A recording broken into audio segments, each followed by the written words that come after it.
Right. Now we're live. Now we're live. Now, we've been chatting merrily away for the last 15, 16 minutes because I'm an idiot and I thought the scheduled time meant that's when it automatically started. But it appears that despite the fact that I work in IT for a living and this sort of thing is second nature and I do it day to day on a regular basis, I am an idiot. So, evening, welcome. I'm working on Victrix Normans tonight. Stig's working on some 3D prints, bits and pieces, and I'm frantically trying to recap what we've been speaking about for the last 15 minutes without sounding like too much of a tit. You can stop sniggering over there. Yeah, the BBC wouldn't have got to 100 years of broadcasting without one or two little hiccups.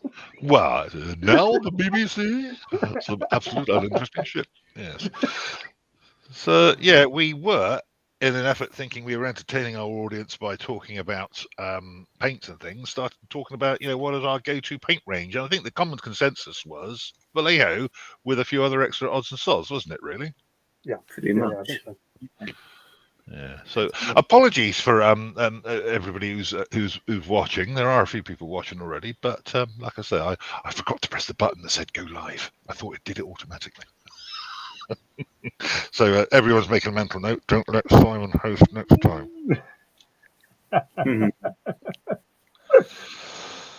Oh dear. There we go. There we go. Yeah, as you rightly said, Lee, when we mentioned contrast paints just now, they're an interesting tool in the box. I wouldn't use it for everything. For example, there's some things that do benefit from coming up from a dark undercoat up to lighter, and that's obviously not something you're going to use contrast for. Although perhaps with the zenithal spray, as I mentioned to you before about that friend, that sort of thing could work. But most of our Star Wars range, the miniatures we've painted up, was used with contrast paints as the base for everything, and obviously just picked out a few bits and pieces and that, obviously with normal paints and that. But yeah, the bulk of the work with those was all contrast. So, like I said, I think it's got its place, and it does work quite well for certain things. And only some of the colours, some of your personal thing, some of them aren't very good. And I think also it depends on the type of look that you're wanting the model to look like afterwards. So your undercoat. Do you use the sort of the cream or the brown or the grey undercoats? Personally, I want a more of a warm look, so I use the cream undercoat, the Wraithbone undercoat. That Wraithbone undercoat, I burn through that at a rate of knots. It's probably one of the spray metal cans I use more than anything else. It really is. Oh dear me.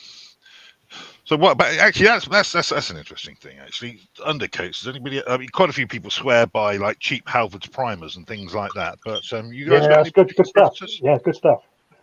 Never used it. I've always been a bit snobby about that sort of thing. It's cheap as chips, right? And it's good value for money. And what you get, it does a really good job. The greys and the black primers, it really is good. Fair enough.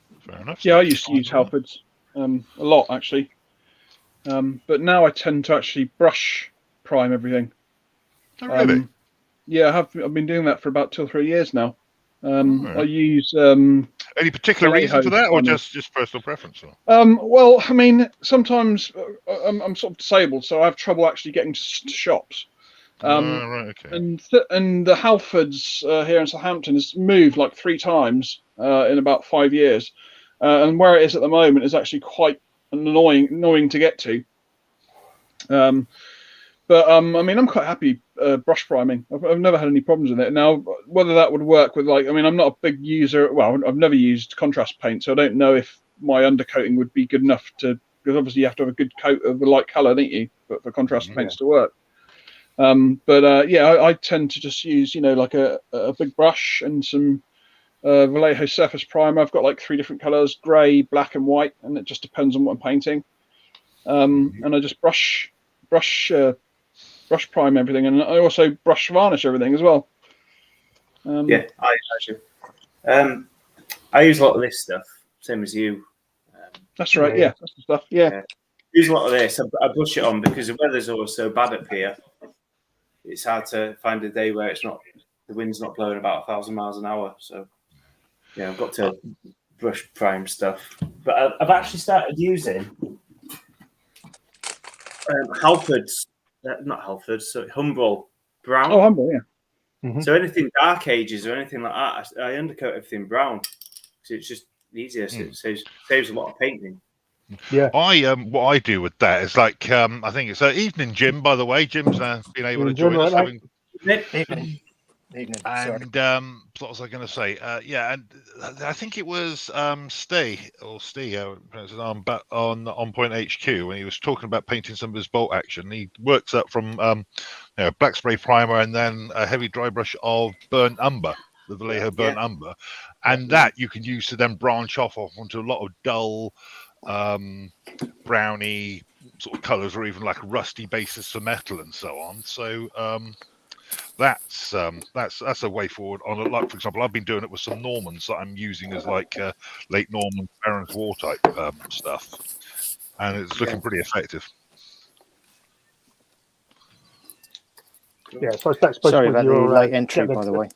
That's right, Jim. No problem, Jim. How you doing? Especially with your doing obviously the chainmail and things like that, that really does get the definitions and that, the links and that. Yeah, it's really good. Thing. And as for late entry, Jim, I think technically speaking, we all did because I'm an idiot and forgot to press a particular button. So you've not missed. I didn't have power until about 5 to 9 today. Old Eunice was doing its best to wreck everything. So. Good grief. Whereabouts do you live, Jim? Down in Kent. But no, I used to live in Rochester before I moved back to my native part of the world. But that's where I grew up, actually, Rochester, a few years ago now. But yeah. Fair dues. Small world. But indeed. Now I was just saying to the chaps before we pseudo got started that a neighbouring village, there's quite a few houses without power, and in Weston-super-Mare, which is just down the road from where I live, there's like a couple of large new build estates that are without power as well. So that's all a bit hairy for them, bless them. But thankfully, here in the middle somewhere, I'm all right. It's a bit of a lottery. I think there's a lot of areas around here have gone without, but some are okay. So it's just luck. I think depends where the trees are falling. This is true. This is true. Now, I was about one question we started by asking was what's your go-to range for paints? But I spy with my little eye pretty much what everybody else has said there with Vallejo. You got any other particular go-tos for your paints, Jim? Or no, it is Vallejo completely. I'm just starting to take an interest in contrast, though, to be honest. Started using them for horses a few months ago, and they seem to work pretty well. And painting up these English Civil War figures now, and I've got so many of them, I'm getting done quite quickly that I'm using a few contrast paints for the main sort of shirts and trousers and things, and they're doing a pretty good job actually. Quite impressed. I use basically follow a lot of what Martin does on his Wars of the Roses stuff with contrast, but I'm torn with horses. Sometimes I just want to get it done quick, or I like the look of the contrast on horses, but I also like Leon's method that he put on one of his videos relatively recently about just doing a lot of. I think it was on one of his Austrian videos, something about like just dark brown horses and that, and it was it looked pretty decent. So I've used that the last couple of times I've done horses with just Vallejo bits and pieces. Don't really enjoy painting horses. So I think it's all about speed, really, to be honest. Loads of people say that. Yeah. Loads of people say that about horses. I know Martin, for example, on Seven Sun Channel, he's always banging on about how he hates painting cavalry horses. I used to hate painting horses, but I actually came up with a method that I always use now, and I actually don't find them too bad anymore. I mean, it's probably more complicated than contrast, but I reckon you could probably knock up a pretty decent horse in less than half an hour. And if you do like 2 or 3 at a time, it doesn't actually take that much longer. And you can also because normally when I do horses nowadays, I haven't done any cavalry for a while, but I'm doing command figures quite regularly, and I always do like 2 or 3 at a time, and I might have like maybe 2 different coloured horses, but most of them like chestnuts, browns, and sometimes even towards the sort of blacker shades, all start off from the same sort of dark brown undercoat. And then you basically just put on 2 or 3 different layers of paints on top of that, mixing some colours, etc., etc. And it doesn't actually take too long at all. Like I say, I can knock off like 3 cavalry figures, the horses, probably in like one session, one sort of 3 or 4 hour session. Knock off 3 horses and get most of the riders done as well. But yeah, I mean that's worked on it over time and sort of short managed to get the time down. You know, Didn't you do a series of videos on horses a while ago? I did actually. Yeah. I think I've done. Is that the same method? Chestnuts, bays, and grey whites. I think I've done. Might have to dive into some of those. Yeah. I think with the contrast, though, like Jim was saying, obviously you can get the horse down pretty quickly. And if you wanted to go back into it at the end and you just want to pick out some dry brushing over the muscles, over the back, sort of, over the mane, down the neck, and etc., it does lend itself to do that. Again, it's a good base to start with. You can build it out whatever you want, but it still looks good once it's done right. So I have to admit, when contrast first came out, I really wasn't a big fan of it at all. But obviously, watching the way that people have progressed with it, coming up with new styles of using it and using it as an aid rather than a liquid talent. It's I can't say that I haven't been tempted. I just haven't actually taken the jump yet. There's probably maybe 4 or 5 colours that I could be interested in getting for sure, but I just haven't taken the leap yet. And of course, there's the Army Painter releasing their version of contrast pretty soon, aren't they? In fact, they say that's not. They say it's slightly different to contrast. They don't say it's an exact copy. But I saw a YouTube channel. I forget. I think it's Grubertown Hobbies or something like that. But basically, he was getting all excited, saying, "Right, I'm not touching this contrast shit again. These Army Painter speed paints are the ones for me." So clearly, he really liked them. I think I saw that video actually. Yeah, I've seen some good reviews. I've got to admit, the first time I saw them, I was a little bit unimpressed. But I think you have to watch a few different videos to sort of get the full sort of picture. But they look okay. I'd imagine they're probably worth trying out at the least. Fair enough. I think the biggest selling point for them is going to be they're half the price. Yeah, and you get more paint as well. Yeah. I quite like Army Painter products as a whole. I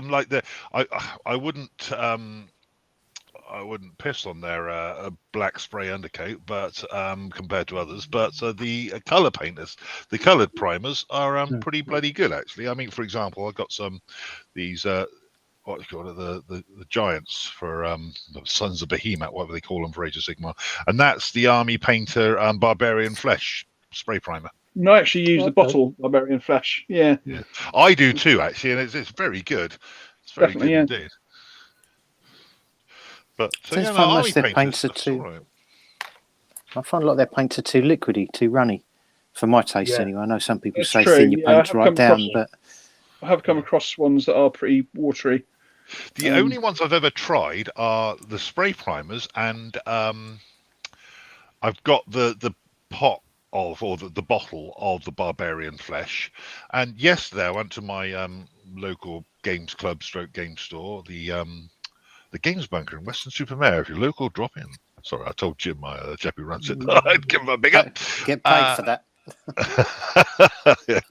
But so I brought a couple, just a couple of these the Army Painter thingies. So I'll be giving them a go, actually, seeing how I get on at the end of the day.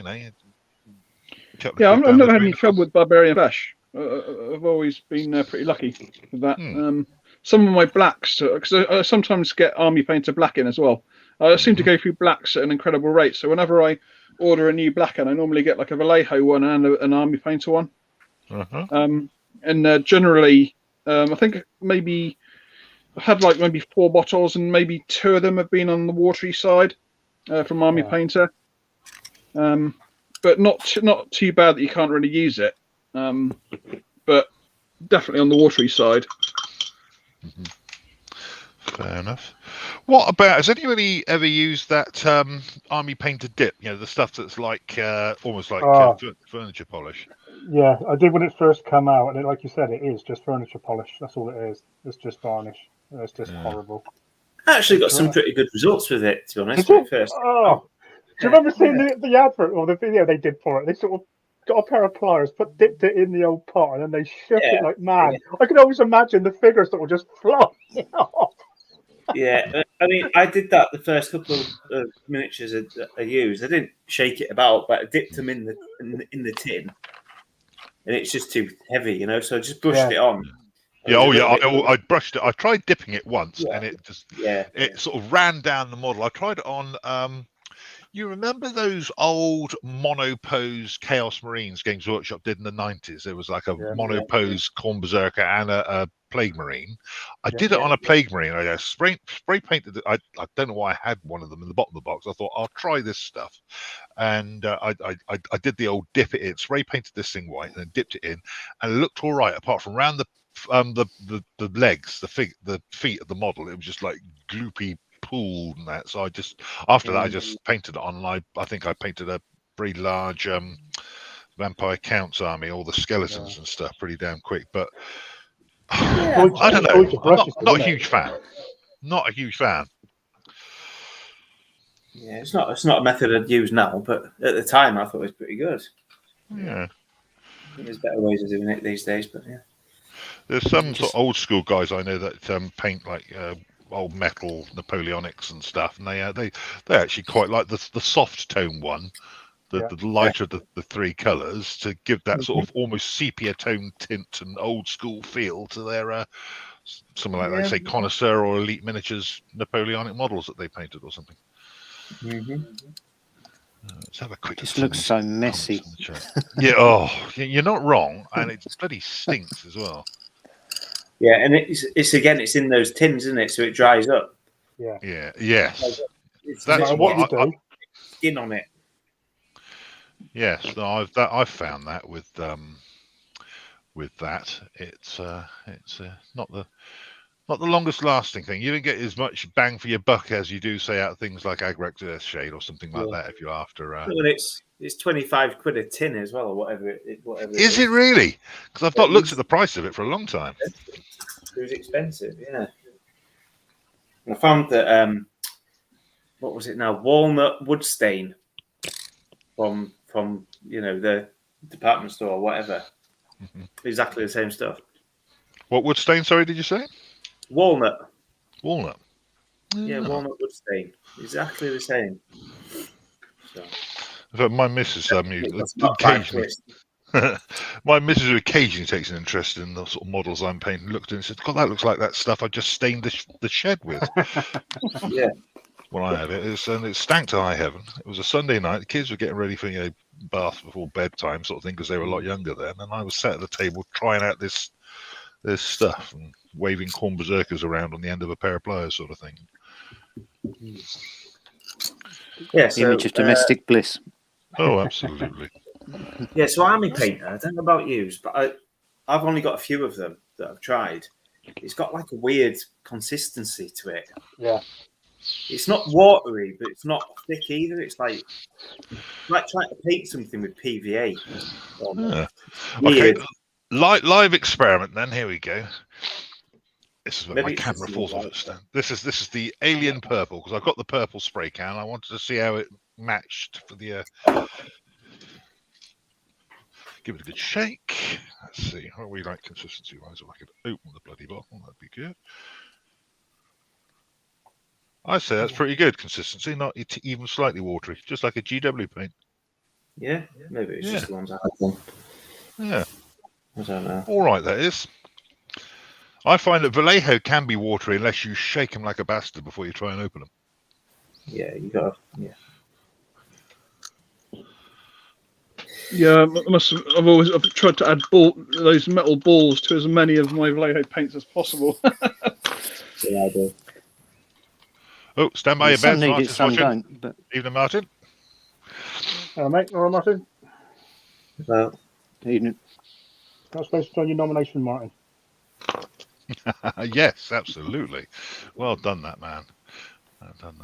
When I first joined the Discord, I think it was Jay and I Miniatures described Martin as the pride of the fleet. Bless him.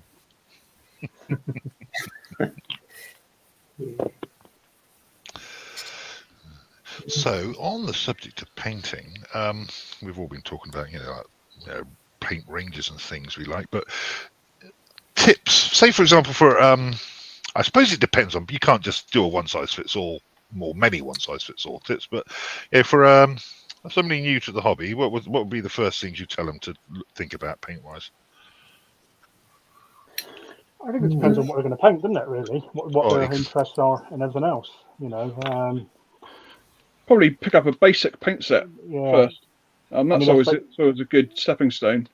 And then only buy the paints you need, because obviously normally when you start, your budget's a bit low, isn't it? And you don't really know what you're doing.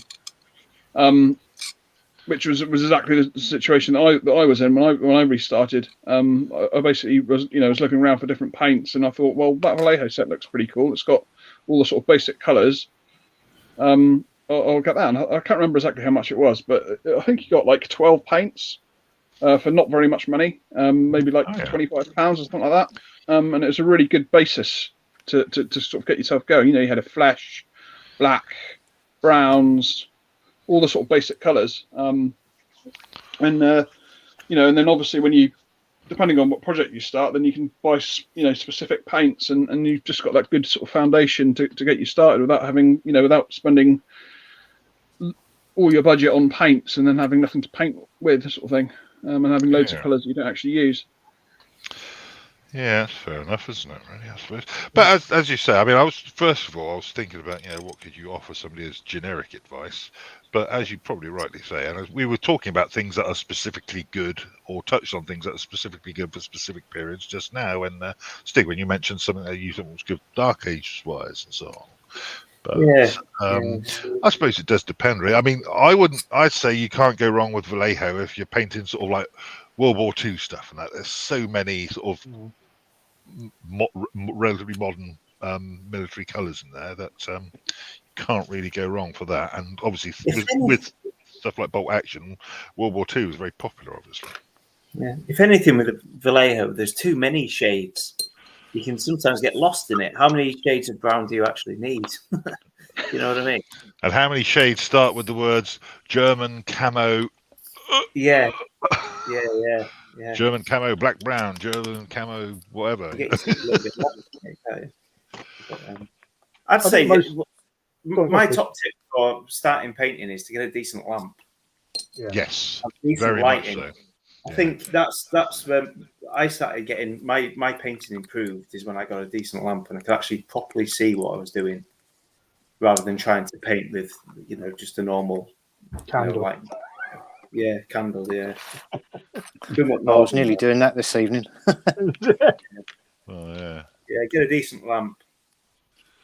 It's interesting to see, actually, looking at some of the comments in the chat, there's quite a few of them saying pretty much some of the things that we said, like I said earlier on about having to give contrast a real shake. And Andy P here said, contrast are the bastards, you have to shake like crazy. Well, he's not wrong. Yeah. He's not wrong. And somebody else suggested about how he One of those, saves a lot of time. Balls. Yeah, oh gosh, yeah. He put steel balls on all his army painter paints. Mm-hmm. Apparently, their speed paints come with the balls preloaded, don't they? Oh, really? Yeah, two of them. I believe so. Yeah. I think so. Army painters do actually, don't they? I think I read actually they're going to start putting them into the normal bottles too.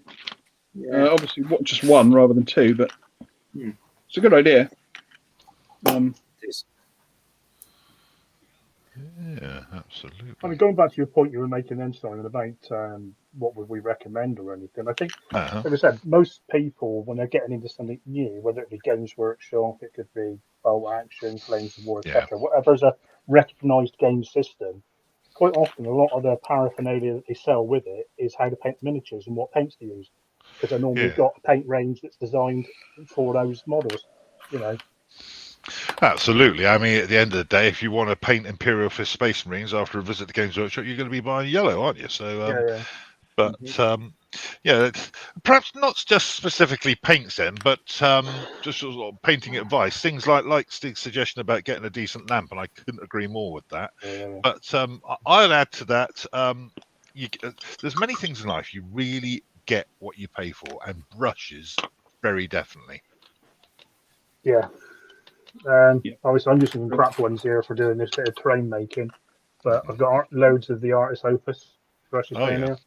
They good? Are they particularly pricey, Lee? Are they reasonable? They are very expensive for what they are, but like you said, you get what you pay for. And to be honest, yes, okay, you could use makeup brushes for doing the dry brushing.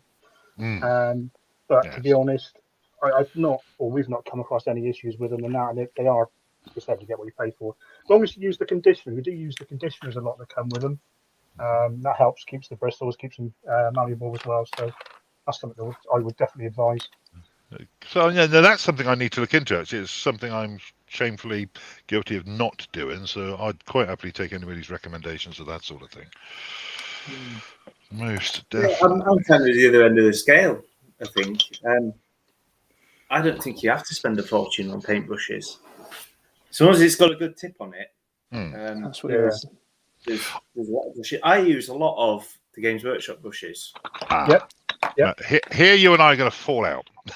And it depends. Some of them you get them and they're crap, but if you buy them in person from the shop, you can have a look at them, and you choose one that's got a decent tip on it, and they're pretty good if you look after them. They're all right. I use a lot of the Humboldt brushes and things like that as well. I found with the current edition, the current range of Games Workshop brushes, they don't last 5 minutes before they go tits up for me, whereas the previous generation of Games Workshop brushes, brilliant. Yeah, the ones with the red handles were great. Was it the red handles? Oh no, the sort of bluey coloured, the ones I'm thinking of, or they were black and they had coloured ends on the brush, like a yellow or a red, or depending on whether it was a dry brush or a detail brush or whatever, you know. But yeah, they were black with the coloured ends, the ones I'm thinking. Whereas the current range, I've not tried their new synthetic ones, but the current range, nah. I'm using Army Painter brushes at the moment. I love them. Yep. I tried some either, but because they were synthetic, they kind of fish hook on the end. Yeah. The ones I had, I used them once and they were great, and then after I'd washed them out and left them overnight or whatever, I came back to use them, they'd all just fish hooked at the end. Really? That's not good, then. Kind of, yeah. All of them did it. Any synthetic brush that I've used does that. Maybe it's just me. I don't know. Yeah. Mine are all right. I'm just opening a mid-drawer here that's got with brushes in it. Seems to be okay. But yeah, like I say, the current generation, I always used to use Games Workshop brushes, but the current generation, just not a fan at all. Yeah. And the other ones that I swear by as well are Rosemary & Co. Polinsky Sable brushes. Yeah, you're not the first person to say that to me, actually. I'm not surprised somebody mentioned that. As well. They're like £2.50 or something like that. Are they really? Yeah, I didn't realise that. They are very good. You can get the red. I'll be the third one to say that. They're excellent. Yeah. Red Polinsky Sable ones, they come with like the handles like triangular shaped, so it's easier on your hand. Correct. Yeah. If you're like me, my hands cramp up quite a lot, and it's just easier to hold because you're not. I don't know. It's kind of just sits in your hand because it's like that triangular shape. Same as the Pro Art ones, they're like that as well, aren't they? No, I'd back you up all the way on Rosemary & Co. It's the Series 33, I think, are the ones that I use. I haven't seen the red ones you're talking about, but yeah, Series 33. They're about half the price of Winsor & Newton, and they're just as good, if not better. Yeah, Series 33, that's what this one is. I've had this probably about 6-7 months. I'm still going strong, that one. I'm using Broken Toad at the minute. I've had a pretty good run with them, actually. I know Leon had some, and they went bad, didn't they, quite quickly? But mine seem to be okay. I've probably had them over a year now, and they're still going fine. But I use them a whole bunch of different brushes. I think probably I have had one Winsor & Newton, and it did last about 4 years. So I was pretty highly impressed with those. But I tend to when it's time for a new brush, I tend to sort of experiment and buy a whole a different company's brush, just to sort of try and find one that I really fall in love with. But I totally agree that sometimes you don't have to spend loads to get a good brush. But then I buy quite a few Army Painter brushes as well. I've always got like a regimental sized Army Painter around. For doing, you always want a brush that's quite good coverage, but still able to control, don't you? Yeah, and that's what I tend I've got to 2 use of those them on for. the go. It depends on the job you're doing as well, doesn't it? As you say, for some things you want a bigger brush and it doesn't need to be as precise, so you can use a cheaper one. But for your fine detail stuff, so the rosemary and coal the way, I think. I'll definitely look into those because, like I say, going back a couple of years, a friend of mine recommended them to me, and now here we are again. It seems to be a running theme, so I shall have to look into that. Yeah, good. So, have any of you gents ever used an airbrush at all? No. Yeah, I've used an airbrush a fair bit.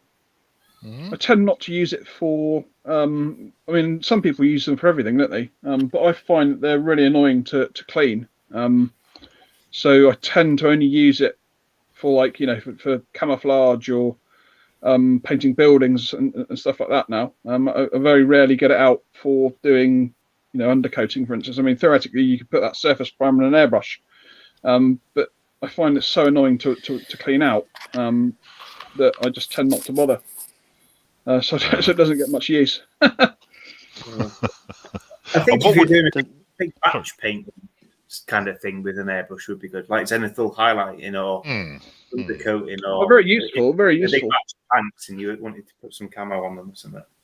You know, especially when you're starting, it's quite difficult because obviously when you're cleaning them, you've got to clean them quite thoroughly, and you basically have to sort of field strip it down. You know, it's like sort of like taking a weapon apart. You know, you got to take the end off, and then you got to take the needle out, and then you got to take the cap off, and you got to make sure it's all clean. And to do, like, I sometimes wonder how people that actually paint with airbrushes, because some people actually use them as a primary sort of painting tool, don't they? You think, well, yeah, just using it once is a complete nightmare. How would you like have to change 6 or 7 times, change colours all the time? You know, you sit there and you just wonder. Well, it takes you like 15 minutes to clean the airbrush, and like changing colours so often. I really don't know how they do it. And that succinctly describes exactly why I've never used one. Almost word for word. Get out of my head. Yeah, you've hit the nail on the head there as well. Yeah.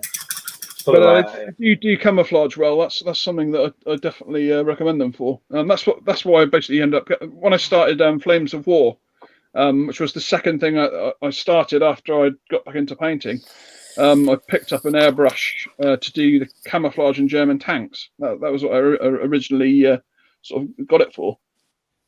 And obviously, when I moved into bolt action after that, again, it was useful for doing tanks. But you know, apart from, like I say, I tend to just literally use it for camouflage nowadays. I very rarely get it out. But then again, my airbrush is only like probably scraping lower end of the middle line. It's not like one of those really expensive ones that perhaps they're easier to clean or whatever. I don't know, but I think I started off with one of those cheapy Chinese ones. You know, you sort of buy the pack with a sort of compressor pack, and it's about sort of £70, and it wasn't too bad. I mean, it lasted me a good 2 or 3 years, and then I upgraded to a where is it? I've actually got my tablets on it. I got an Iwata Neo, which is kind of like their entry airbrush. And that's I'm actually really quite like it. I mean, it's still a little bit of a pain to clean, which is why I don't use it more often. But that's, do you have to use specific stuff to clean it, like it's like a particular type of cleaner fluid? Yeah, I use Vallejo airbrush cleaner. Right, okay. And lots of water. I actually use. I found that if you can get hold of like some empty syringes like this, I always to wash the paint initially out of the pot. I always like squirt water in using like the syringes. I find it a lot less because it can be quite messy. You know, you sort of like getting water everywhere, and so you basically clean it out first of all with water. I try and clean as much out of the pot as possible, and then I'll put some airbrush cleaner on and then I sort of, a mixture of half and half, put that in, and then actually spray it through. Right. So try and clean the internals as much as possible, and then you actually take the needle out and everything, and sort of break it down and make sure you wipe everything and get it all clean. Yeah, putting it that way, I see what you mean about field stripping the bloody. Yeah. I mean, I'm sure there's probably ways of doing it quicker, but I find it a pain. And you're always being careful of the needle as well, because obviously, because it's such a fine point, you don't want to damage it or bend it or twist it, because that'll basically ruin your airbrush. So that's why I find it takes a fair amount of time to actually clean out, and to use it for more than one or two colours in a session would be a nightmare, I'd imagine. Yes. It's like a complete faff, doesn't it, basically? Yeah, basically. I mean, it's a great tool. There's no doubt, no denying that. But it is, I mean, especially for beginners, and sort of even intermediate people, it's I find it very time-consuming to clean, and they are pretty expensive things. I mean, some you can spend like £200 or £300 on an airbrush, can't you, if you get a real top of the line one? I mean, I think the Iwata one's only about sort of 50 or 60 quid. Yeah. It's a great tool, but unfortunately, the cleaning of it is an art. I think it's going back to talking about contrast and things like that. It's another tool in the toolbox. I mean, there are some. You're right. Yeah, there are some painters out there, as you said, that will swear by them, and they'll actually paint with them. They get the fine needles on there, and they could actually write their name with them, sort of thing. That very fine detail. There's some if you watch, sorry to interrupt, there's some YouTube channels that you watch these guys and they are absolute artists with them. They produce like a chap I used to work with is by day software tester, by night diva with an airbrush. And he actually does like Twitch streaming and stuff like that, and he will charge you like a 500-600 quid to paint an Imperial Knight for you, and so on and so forth. And he's also a very competitive Warhammer 40k player. But I watched this Twitch stream a couple of times, and what he did to a Tyranid Trigon in a couple of hours with an airbrush, I couldn't possibly even begin to want to replicate. Exactly.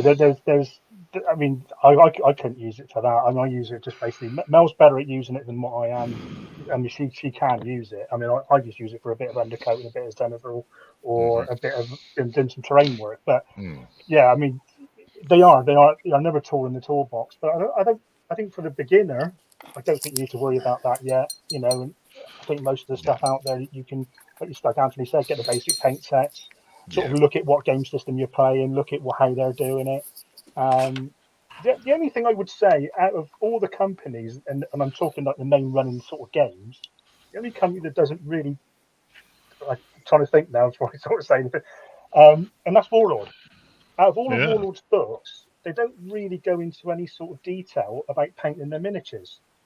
I know they did a few years ago. They put out some painting guides for bolt action and bits and pieces and that. But you look at the Flames of War books and the Army books. There's always a section in there about painting the miniatures for the campaign that you're playing. In workshop stuff, there's always a painting guide in the Codex's Army books about what to use. There's always something. But I think Warlord, if I had to say anything about any of the companies, the big ones, they're the ones that are slightly behind, I would say. There's lots of stuff on their website. They're like blog stuff there. But thing is, it's knowing where to go and look for that. Exactly. Yeah. So we're talking a new player just going to get his stuff in or her stuff in. It's what you do next. So it's a bit like they're putting their guns together, isn't it? Really? Oh, don't talk about that. That's why whenever I've used, I knew you were going to say that, Anthony. bolt action stuff. There's some kits that I'd really like to try playing Soviets in bolt action. But I would not go near that kit until they do what they've done to some other kits, and that start molding the kits with the weapons actually on the arms. Because a rifle in bolt action scale and sausage fingers, nah, it's not happening. I'm sorry. I'm having trouble with these freaking Vikings here, let alone bloody that. I remember I was doing a 101st Airborne Force for bolt action on Chain of Command. And I bought one of their 57mm anti-tank guns, and I ended up launching it. It got launched. I just thought there's too many moving parts. There's just too much. It's just, why have you got this little? Why have you got to put the wheels? Surely you could mold the sighting wheels and the angle, the wheels and everything. You can mold that onto the gun, onto the breech and everything. Why do I need to put that on? And where the hell there's one little plate? I ain't got a clue where it goes. So the shield's just go on the front. It's just hit everything. I just thought, no, I can't be bothered. It's just too much. Here's a tip from the chat here. put it in the dishwasher. It'll save you the 15 minutes cleaning time. Now, there's an idea. Yeah, definitely. I don't have a dishwasher actually. I do, but something broken it. Something broken it. Every time I plug the dishwasher in and turn it on, it trips the electric and everything turns off in the house. So there's clearly an electrical fault there. So let's be root off, I think. Yeah, that's what we've got for it's the airbrushing cleaning station. It's basically like a sterilizer. You just whack it all in there and it just cleans it all out. Oh, is that one of those ultrasonic things? Is that? Yeah. One of those ultrasonic cleaners. Yeah. That was very good. Another tool in the box. You must have a massive box there, Leo. Oh yeah, I've got the airbeams there, the spray booth, and the trusty hairdryer next to me. Absolutely. I got chatting to this chat once in Games Workshop in Bristol. I was chatting to you think you got problems? I know, I've seen earlier. Anyway, but I got chatting to this fellow in Games Workshop Bristol years ago. It turned out it's Aidan. I forget his surname. No, heavy metal painter anyway, and he was saying that in the studio, all these guys that spend hours beavering away painting the things you see in White Dwarf and in Army codexes and stuff, they've all got hairdryers under their desk. Yeah. Oh yeah, I've got one as well. Got to keep my golden locks under control, haven't I? Absolutely. That's it, mate, isn't it? Especially this bad winds we get at the moment. Yeah. You know, got to keep it all down. Can a pledge and a cloth, mate? Yeah. Oh, dear me. For the uninitiated or people watching from abroad, pledge is a furniture polish here in the UK. Other furniture polishes are available. Yeah. This broadcast sponsored by Pledge for all your furniture polishing needs. Oh dear. What else we got on the chat? Oh yeah, Leon said he's still got that USB airbrush that he told us about a couple of weeks ago on the broadcast. Yeah, I was going to wonder about that. I was going to wonder about that one because that was really, really cheap, wasn't it? It just looked like looked like a damn good idea too. I mean, I've got my lamp. We were talking about lamps, so you can see the sort of thing of it here. On the base of the lamp, there's a USB socket, which comes in dead handy for my electric pin vise. You know, when you get all the little spearmen that you've got to drill a hole through the hand to put the bloody spear through and all that malarkey. It's I love claymore castings. My God, I wish I didn't have to drill through the hands to put the spears in. Oh my Lord! I used to find the same with footsaw. They're the same, aren't they? Yeah. Lovely I quite like some of the footsaw miniatures actually. I've got a few of those as character models in an army. Gripping You have to drill the hands out as well. Yeah, you have to drill the hands. Yeah. I've got a whole army with 15 mils Icedom hoplites, and you have to drill the hands out on those on 15 mils as well. Ooh, 15 mil. Ooh. Icedom ones, yeah, you're right there, Steve. Yeah, they're horrible. Nice figures, but to drill them out, Yeah, it wasn't so bad. Yeah.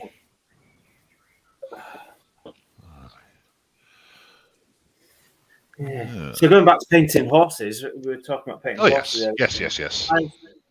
I've recently discovered or been informed about using oil paints on horses. I don't know if anyone else does it, but I use just cheap oil paint I got from the art shop. Mix it with a bit of low odor thinner, and you just slap it all over the horse, leave it a couple of minutes, and wipe off the excess off the raised surfaces. What do you use a primer, Stig, for that? Because it varies as to what sort of colour you want the horse to be, I suppose. Well, I just use I paint on the horses in various shades of brown and things like that, and I just use a mixture of black and what is it called? It's ivory, black, and burnt umber, like 50-50 mix of those two. Yep. Make it into a wash and just slap it on, wipe it off, done. Good segue, actually, because the next painting thing I was going to talk about is oil washing. Yeah. Anybody ever tried that? Well, clearly, sort of after a fashion, that's sort of covered by what you were just describing there, Stig, really. But before we go on to talk about that, because that's a bit of a subject into itself as well,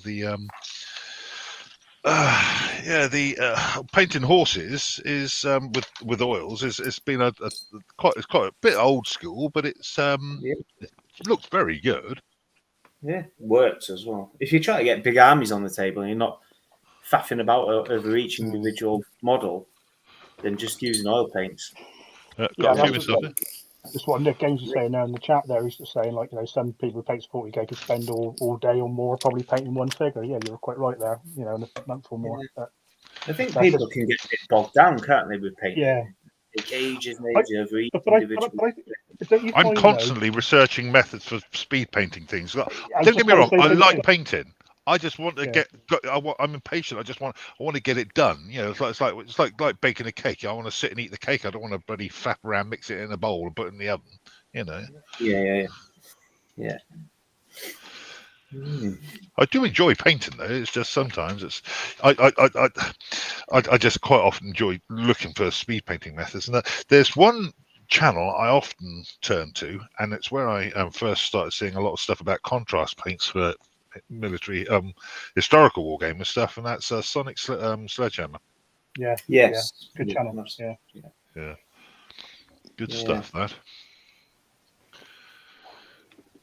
suppose it depends what you're trying to achieve at the end of the day, doesn't it? If you try to do a display model, then take forever painting it if you like. But if you're trying to get an army on the table, I think you're right, mate. Yeah. I think it's like I say, like with Anthony doing his big Napoleonic armies, if you were wanting to get an army on the table really quickly, and for myself, I would order basic troops very simply and easily, as quick as I possibly could, and then obviously the leaders and things like that, the brigade commanders, divisional commanders, that sort of thing, I'd spend a bit more time on because you want them to stand out. But yeah, like you said, I think it's, I don't know. I think we are too spoilt nowadays of what's in magazines, what we see on Facebook, internet, or wherever, of what's available, and we think, oh, we've got to paint everything the same. But you don't have to, Yeah. So. Right, just seen a comment from Leon here. I'm not a big fan of painting. I see it as a necessary evil. Well, all I can say is, my friend, that necessary evil of yours comes out bloody well because I do like your painting. Yeah, I like your Austrians you've done recently. That was really nice. I think you should do more Austrians, Leon. I do. Do more Austrians. I know you like painting white. Do more Austrians, mate. I think you can never have enough. More epic. I can just feel the V's being flicked at me now. I wait for the message later. The two words coming up from Leon very shortly. One of them is off. Yeah. As in on. Yes. I'm sure if he was going back to. Going back to tips for beginners.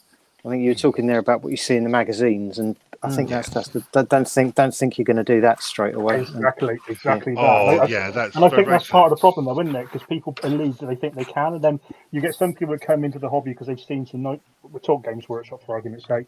They've seen some nicely painted Space Marine armies because they've been plastered over the magazines or wherever, interwebs and everything. And they think that they can go into the shop and they get sold down the line that they can do exactly the same. Well, you can't. It takes years, doesn't it? Unless I'm not a painter by any stretch. I'm not an artist. I'm crap at school at art.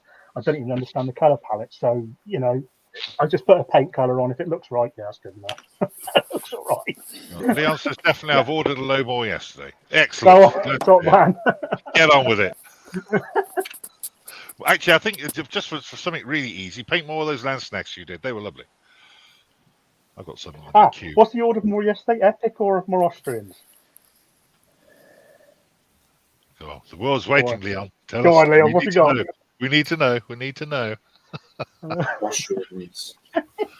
I reckon it is as well. More Austrians. I think care package needs to be on its way to Leon now with some white spray paint and some. Actually, that's a point. Mentioning contrast again. What do you think of the contrast whites? And really tried that? I'm not so keen. I quite like contrast paint, so I'm not so keen on the white. I've only used it over a grey undercoat, which was a disaster. But maybe if it had a white undercoat, I might have got a better result. But no, that's what I'm saying to you. Some of them are okay, and some of them are poor. I've only used it once, and I had to paint over it with white again. Yeah, to bring it back up. It just turns into like a muddy grey kind of. Yeah, it wasn't great.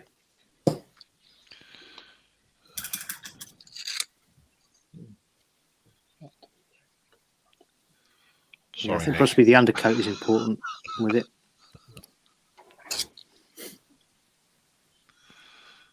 Probably need a pure white undercoat with it to make it work, I would have thought. But it's just the contrast undercoat paints, they're too expensive for me. I can't justify spending that much on a can of spray paint. you don't need to, do you? You can just buy cheap white or cheap off-white from anyone, can't you? You don't have to use their colours.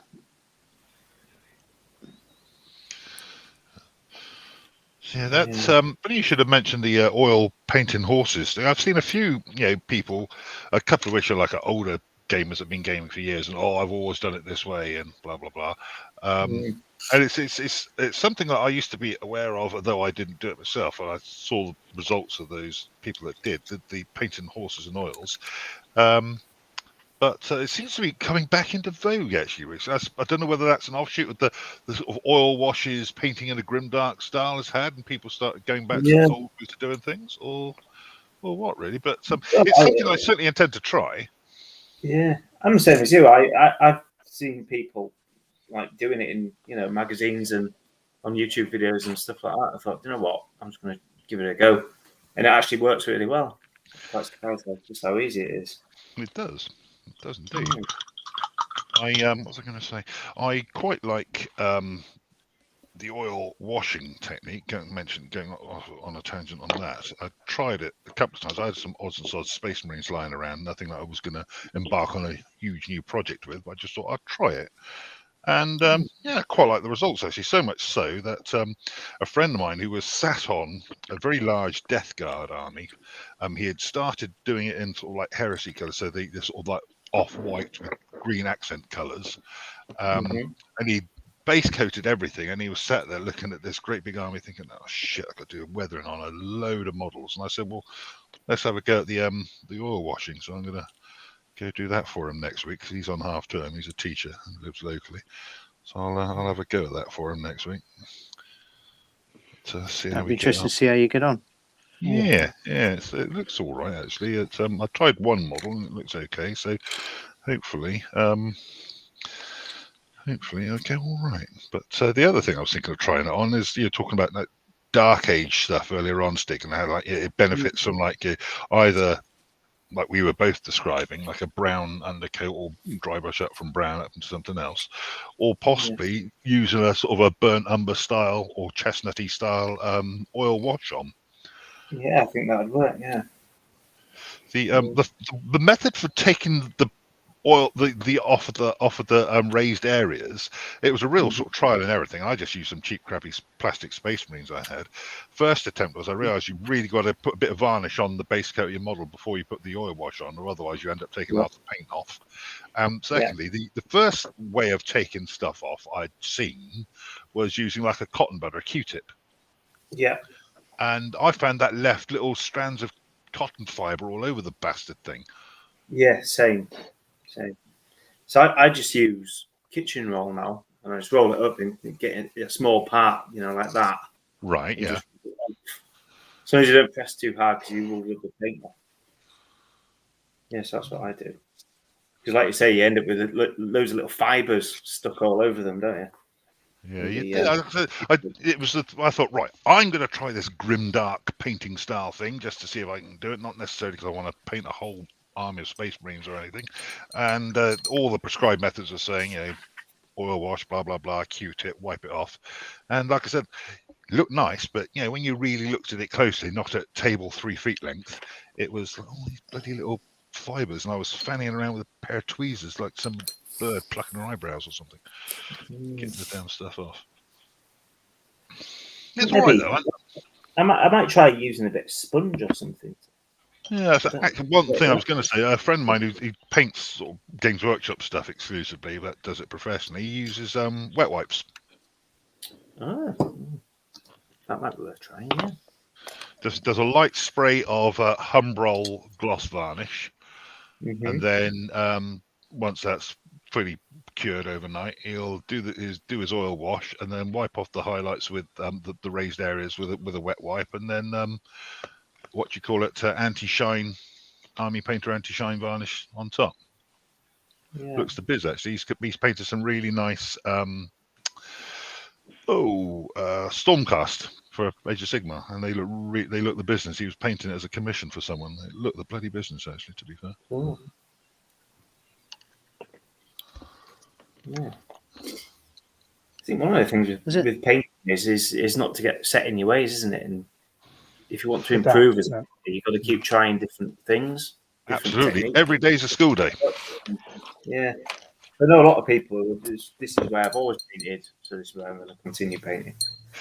That the chap I know is actually one of the guys that writes rules and scenarios for Rapid Fire, the 20mm World War II game. Yeah. And he's an older guy, he's retired and so on, and he's quite a set in his ways type of fellow. He's very knowledgeable and very pleasant man, but he's very old school. His Napoleonic French army is all minifigs. Oh, right. Cool. Nice. They're all painted back. Exactly, and all the little half moon faces and stuff, and horses' asses that look crap. But they're all painted in that old school, slightly sepia toned gloss varnish with heavy black lining type stuff. Very old school style. And very neat, very tidy, but it's very, very old school. And he's quite set in his ways in that regard. But it's him who was. He actually, when he was talking about painting horses with the oil paints and so on, he did different undercoats depending on what he was going to do. Like, for example, I think he used the GW Zandri Dust or something of that sort of tone, and then did quite a rich brown to do like chestnut horses with the oil wash. Yeah. And then different tones depending on whether he's going to do a grey or a bay or what have you. So it's That's why I asked you, Stig, when you said about painting horses with oils. That's why I asked you to what you'd use as an undercoat. No, I just used various shades of brown. I know a lot of people. I'm friends with Dave Dockett. He paints like a huge amount of stuff all the time, and he uses the oil technique on his horses and things, and he doesn't stick the riders on or anything. And he paints, like, say he'll have 50 horses, he'll paint 10 one colour, 10 another, and then he'll put various different types of oil washes on all of them, and do them all as a big batch, and he'll get like all 50 odd horses done in the morning kind of thing. Then I'll spend a bit of extra time painting the riders. That's what he does. So I find I don't object as strongly as others do to painting horses, but one thing I find myself getting bogged down with is all the horse tack, or like the reins and the saddles and the things. That's what it is, isn't it? Yeah. That's the Limber teams. Limber teams, the work of the devil. Oh, I can honestly say that in all my years of wargaming, during which I've done plenty of horse and musket and that sort of era gaming, I have never painted a single limber horse and limber team. Nope. Keep it that way if you can. Oh, yes. Space I take up as well. I take up massive amounts of space. I mean, I'm doing third corps at the minute for the French, and just the sheer amount of artillery they've got, I'd probably need like the same amount as a division of French just for the limbers and the ammunition carts. I remember saying I was a big fan of Dixon Miniatures ACW back in the day, even though I used to mostly do 15mm in the 90s.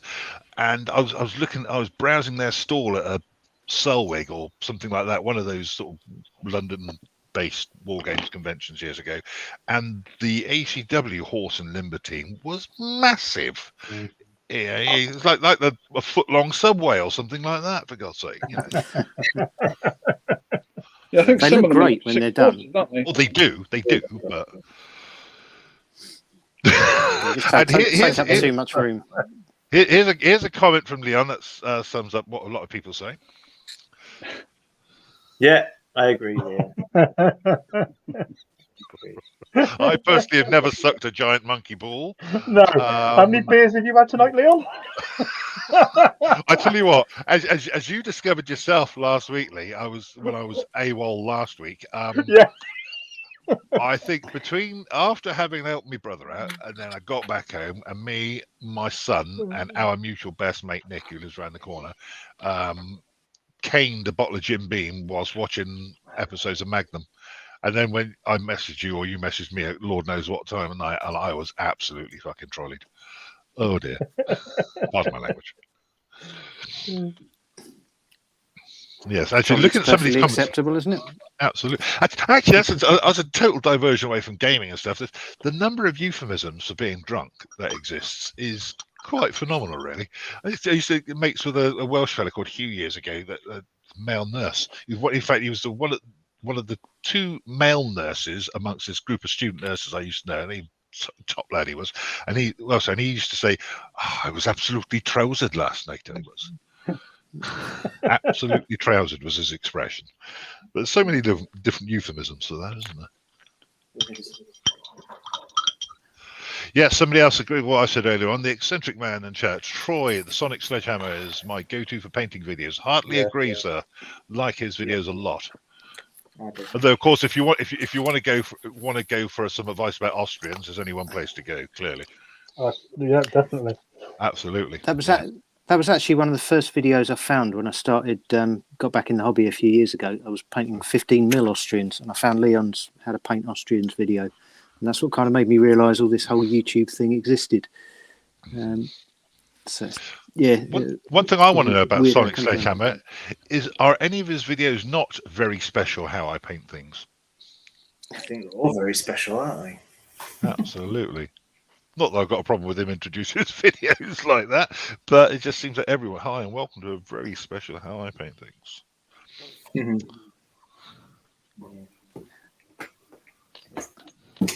Channel's monetized, isn't it? So you've got to sell your product, I guess. That's true. That's true.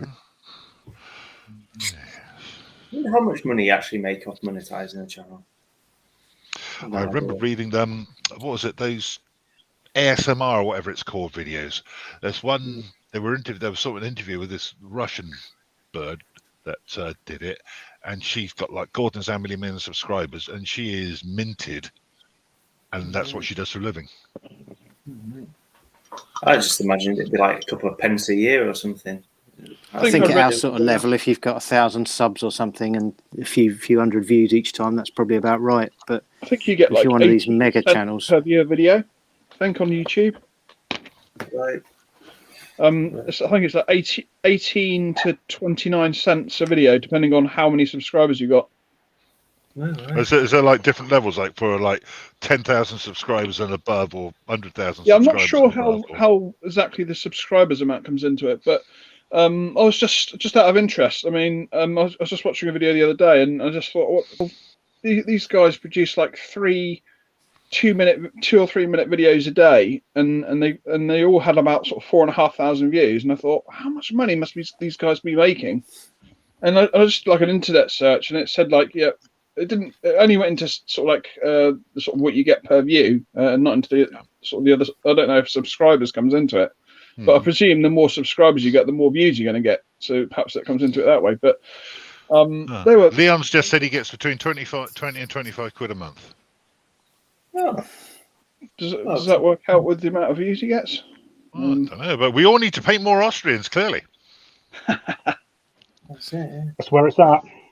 It's not something I'm particularly bothered about, but it's no, likewise. I didn't.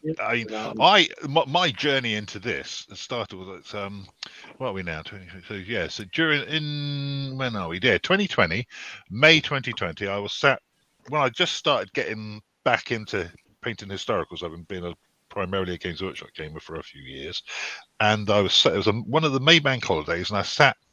Mrs. had gone out, and I was thinking, well, I'm going to sit here painting these French Napoleonics I've got here. I'll find some theme to watch on YouTube, and I watched one of Martin's battle reports, and then I carried on sort of, you go down a little rabbit hole sometimes when you're losing at stuff on YouTube, don't you? And I thought, Wargamers Anonymous, what's that? Oh, monthly challenge. And I said, it's a Discord, and the rest is history. Really, here we are, But Austrians are the future, says Leon. Okay. They're your future, mate. I don't know about anyone else's, but yeah, I was thinking that. Well, I hope they're Bristol City's future tomorrow, because their star striker at the moment is an Austrian guy, so we better fucking score tomorrow. Right, them against Middlesbrough. Do you go down? Yeah, got a season ticket. I'm a season ticket holder at Gillingham, so that'll be my. If the trains are running tomorrow, that'll be my Saturday. So I'm actually my son and I are both the same. We are both Spurs fans, but Bristol City's our local side, so we go and watch it. But I used to be a season ticket holder at Spurs in the days of Gazza and Gary Lineker when I was a student in London at the time. But I used to, a mate of mine used to run a garage just around the corner from the Gills ground, actually. Oh, okay. Used to do me MOT for me, cash and no VAT. Bless him. You were going to say no MOT for a moment, but that's one thing I've always found about having been a rugby player for years. You play at a rugby club. You know a plumber, you know a mechanic, but that sort of thing. You know you tend to know people like. I rang up the chap who did my bathroom. Plumber did my bathroom. I lived down in Kent. I rang up. So he's first team front row forward. I was captain of the second team. I thought, hi Lee, it's Si, the second team captain. Oh shit, have I been demoted for Saturday? I said, no, I need a plumber. you will be if you don't get round here pronto and fix this. Yeah, absolutely, yeah. And then he got injured, and I had to go in the first team to replace him. Bastard. That's, slightly less easier than my normal Saturday afternoon assignment at the time.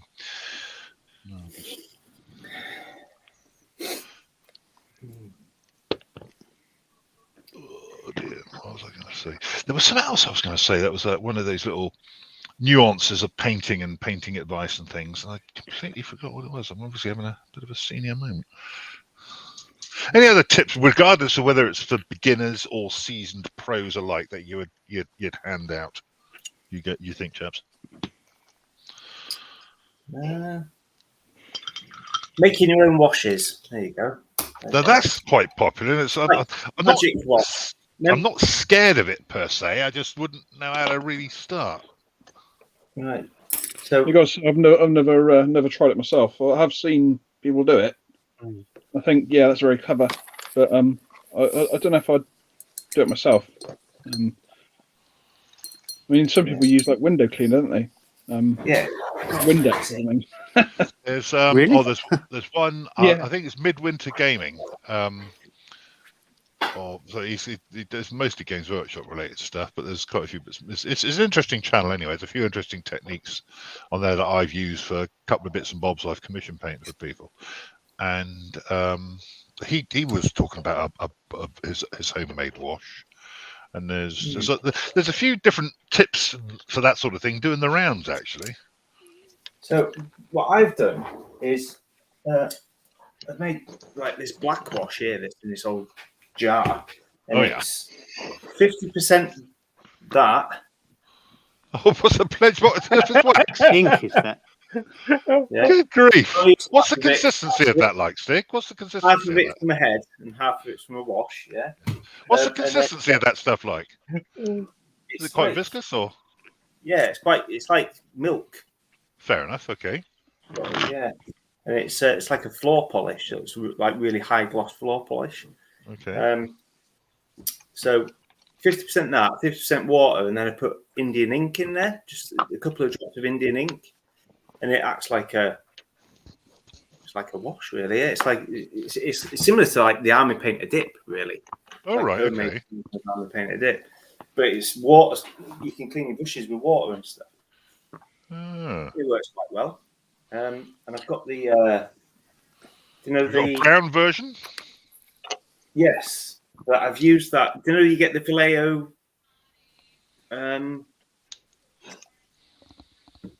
It's like dipping formula stuff. It's like in a big pot. Oh yeah. I can't remember where it is. I've got it somewhere. But what I did was, because it's really thick, and you paint that on, and it's supposed to be like the army painter dip, really. But it sort of settles on all the surfaces. So I tipped half of it out and replaced it with this, and that works quite well as well. What's the benefit of making your own over just buying a Agrax Earthshade or something? Is it mainly just price, or do you get something you think works better? It's just cheaper, yeah. That's the only reason. Yeah, I mean, that's as good a reason as any. So, yeah, I mean, Agrax is really good, isn't it? I think it is. The other thing I brought for ages. When I went to my local game shop yesterday evening. One thing, I mean, I swear by Agrax, but I thought I'd give this stuff a go. There's the rather than the tin stuff, the strong tone in a bottle. Thought I'd try that. Obviously, it's the main competition out there for Agrax, isn't it? So I thought I'd give it a whirl, see how it. Yeah, I used that until you try it. Before I went to Agrax. I was using that. And the reason why I sort of went off it was I found it too shiny on its finish. That's It why I became didn't like shiny. their black spray. I found that too shiny, not a matte enough finish. I mean, I suppose it doesn't really matter if you varnish. You know, if you put matte varnish over it, it wouldn't really matter. But it just bugged me. You know, I mean, at least Agrax doesn't have a sort of a shine to it. But again, you know, like you say, it's a great paint. I used to use it on when I was doing bolt action. I used to use it for doing the flesh, you know, washing flesh and stuff. Because bolt action stuff is one of the few things I always paint eyes, you see, but bolt action was the only things I never painted eyes on because I found the helmets were always too low over the eyes to try and do a good job. So I always used that the army paint to dark shade, and I used to fill them in and make them sort of like almost black, which looks really good actually. So I think I've only got like maybe 5 bolt action figures that have got eyes because all the others just, you know, it's impossible to do a really good job on them. It's The this same with the stuff strong tone. Oh, sorry, mate. Carry on. Yeah, it's this stuff I was on about, the Vallejo stuff. Oh, that stuff. Yeah. It says it's dipping formula, so I'm assuming you're supposed to dip your figures in it. Okay. But it's really thick and it sort of just settles on all the surfaces and stuff. So I tip half of it out and put the pledge in. Anyway, that's the stuff. It's funny how we started the stream off talking about pledge. We're still continuing. As you said, other products are also available. Yeah, I'm going to put my hat on next week. I think I've seen a video of somebody trying to make their own contrast paints as well, and they use some sort of commercial cleaner to make that. Oh, now, change the subject totally. Lee, that thing you've got in your hands there, the old static grass applicator thing, are they any good? I've got. I wish I'd got the smaller one now, but there's one bigger than this. This is supposed to be the small, but I do a micro one. That is really good. But yeah, I've done a lot of tables. I like mixing with static grass. You know, I get like 6mm, 8mm, 2mm, and that. I'll mix it all up and slightly different shades. But I've got this pot. The thing I've done that with, it's all like clumped, bit like when you get lumpy mashed potato. Something like that. It's all like clumped together in little balls. So I don't know whether it would benefit from using one of them instead, maybe. Like trebles, isn't it? From Star Trek, trebles. Loads of trebles in your flock that you can't seem to break down. You're not right. Actually, that's a good way to put it. It's not entirely unlike that, actually. Furry little bastards.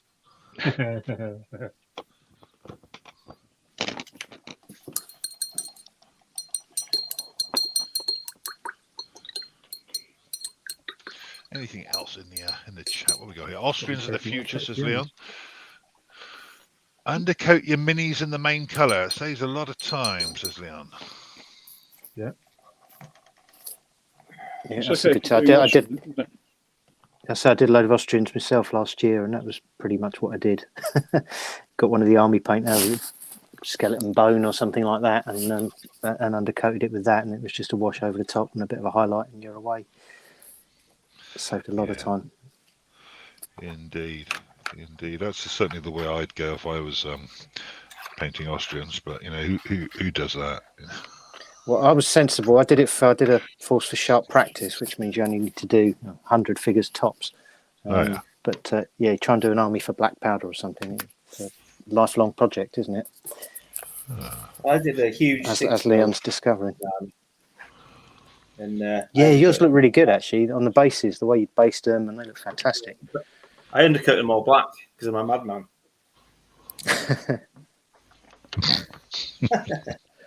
I usually undercoat my French in black. Yeah, it just seems to work with the smaller scales because you can just leave the black in the recesses, can't you? This is where I've got, in terms of like Napoleonics and horse and musket stuff, I've found this is one of the reasons I started burning through the Wraithbone primer from GW, the stuff for the contrast paints, because the Jay on NI Miniatures did that paint a red coat in 10 minutes thing. It was a little competition with a voucher from Warlord as a prize. And after a couple of practice runs on those Warlord British Napoleonic red coats, I found I could probably knock out I do bases of 6 my Napoleonics, and start to finish, well, starting from a point where they were all spray primed to finished glued on the base, but not the basing done.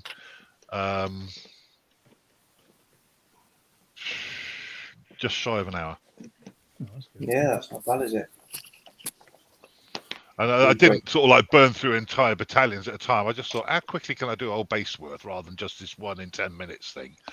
And normally I would probably say, if I was getting my head down to get on with like trying to get, because that's the thing with things like Napoleonics, when you play things like Black Powder and so on, you've got to paint quite a few models, haven't you? And but I would probably aim at least a couple of bases a night. So get a couple of battalions done in a week, sort of thing, if I was trying to burn through it. I tend to do a battalion in about 4 to 6 days of doing like maybe sort of 4 or 5 hour sessions a day. Oh yeah. And that's probably the average, I'd say. I mean, I actually finished a battalion this week in 4 days. No, I don't use. I use 24 men in my battalions, but they were painted from scratch, and that's pretty good for me. And I find that when I get even more when I get sort of highly motivated, I can even do a battalion in 3 days of the same standard as well. But I found that because I used to do them in batches of 4, and then I found out over a period of time that you can do 6 guys in very little difference of time than you can do 4 guys. So I tend to do batches of 6 now. Yeah. It's sometimes the amount of time you spend doing the 4 figures, you can actually find that with very little extra time, you can actually do 6 figures or even 8 figures. And it's just it's a good way of saving time. When I'm painting historicals, I always do it like a base worth of figures at a time. Like when I do my Waters of Roses stuff, I do either 1 or 2 bases worth of figures during a session, or at least, like say, if I'm doing like say all the weapons or all the obviously you do a batch painting, you do the one sort of thing at a time, and I do them all in bases at a time rather than set numbers of figures, because that way you do a base worth and then you got that done, move on to the next base worth. So Eccentric Man has put a comment up there. He's got 15mm Blitzkrieg army to do. You use a glass applicator for them. Yeah, mate, it would be a lot easier. I did a video, one of my very early videos on the channel, showing when we first got that one. We were doing our Pelennor Fields tabletop, and it just done that in no time at all. Doing the armies up for them and that, they're really quick. A bit of terrain and that, definitely useful.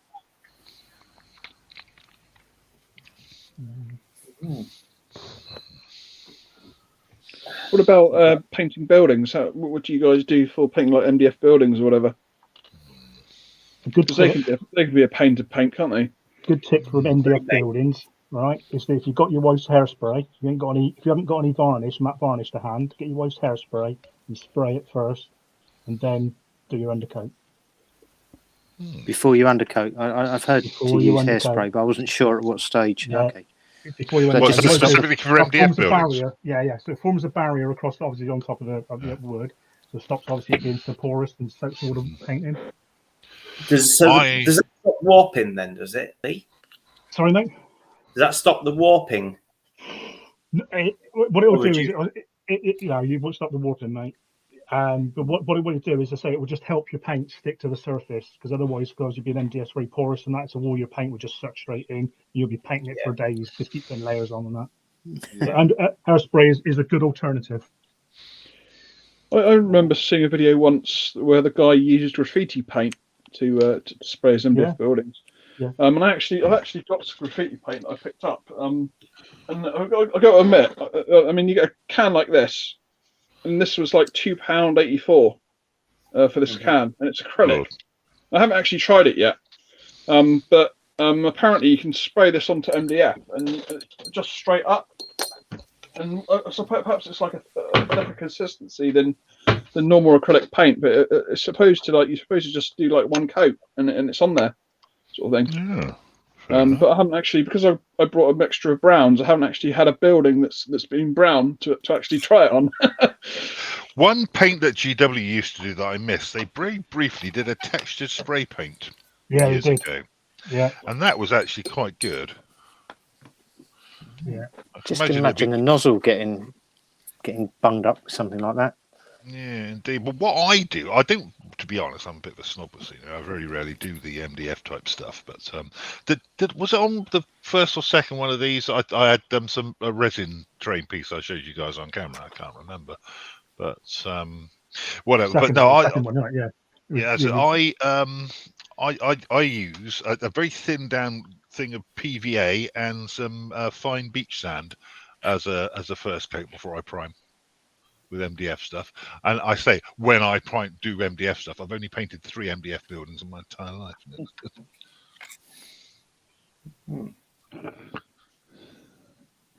So that PVA and sand. Yeah, PVA, slightly washed down PVA with a bit of sand. It's like like plumbers I know use PVA as like a sealant before they do tiling on a wooden floor, sort of thing. Yeah, it could work, and it gives it a bit of texture as well, doesn't it? Yeah, absolutely, yes. And then you prime it with something very, very matte, and then away you go with some textured paint or with some wash. I mean, something like Agrax or something along those lines, depending on what colour, obviously you're painted. I mean, the terrain piece I painted recently for a 20mm ruined church building. I after washing it because it was resin, and God, that resin stuff is so bloody heavy. After giving it a thorough wash with washing up liquid and everything, I just used Mechanicus standard grey, and then a very, very watered down wash that was a mix of half and half Null oil and the grey contrast paint, Basilicanum grey, and then just 2 or 3 different shades of grey as a dry brush over the textured paint. It was rather than like a sort of a stone cobblestone type building. It was like almost like a rendered type stone in terms of the building, and it came out very well as a result, I think.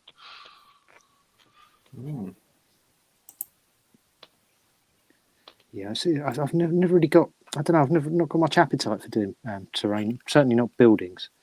I really quite like men instead, but yeah, I know what you mean, but I wish I had more time for it, because years ago I used to do a podcast, and it was like, what's your gaming wish list, and myself and the other host and a couple of guests we had on were going through it, and one of mine was, if I could have like a dedicated gaming space, I'd like to have a ruined cityscape thing, like a Stalingrad type table, and that sort of thing.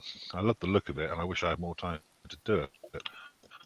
It's when you see these things at shows, isn't it? What some people can produce is just amazing, and anything I try is just utterly disappointing in comparison. It's like someone said earlier, you shouldn't compare your efforts to what you see in the magazines, because you give up and be disappointed. Quite. I'm very guilty of that. Terrain that I built from scratch is a couple of really small hills. That's about it, out of like foam and stuff. It's I think at the end of the day, I don't have the tools and stuff to do like big terrain builds and stuff like that. I really fancy doing a board using you get that insulation sheet, foam sheet stuff, so you can build up layers. I really want to do a board with canals or rivers in, so that you can use a bridge without it looking stupid. When you get those rivers that are like pieces of MDF with some textured water effect stuff on, that doesn't look so good on a flat table. If you actually had some depth to it, like doing some rapid fire or bolt action in a World War II situation, with like a Pegasus bridge or something like that over a canal or something like that. That'd be cool. Suppose sorry, go ahead.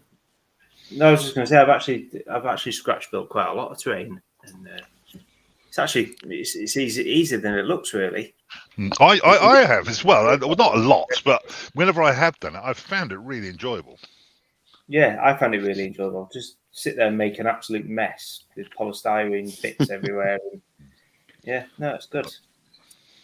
That foam card stuff you can get, where it's just like foam sandwiched between Yeah, two. it's like foam board, isn't it? Yeah. Yeah, that's it. That you can make some lovely stuff with that. It comes in quite handy. Yeah. Got Leon. What's Leon say here? He says, I enjoy making terrain, but only in the spring and summer. He's done at the garage. That's fair enough. There is, I think, no coincidence to the fact that the place the wife stores our vacuum cleaner is right next to my desk. Is she hoping you'll use it? Or is that just dropping you a big hint? I think it's a big hint of the amount of crap that ends up, especially when I'm doing something like making terrain. I think that's yes. Oh, dear. Yeah.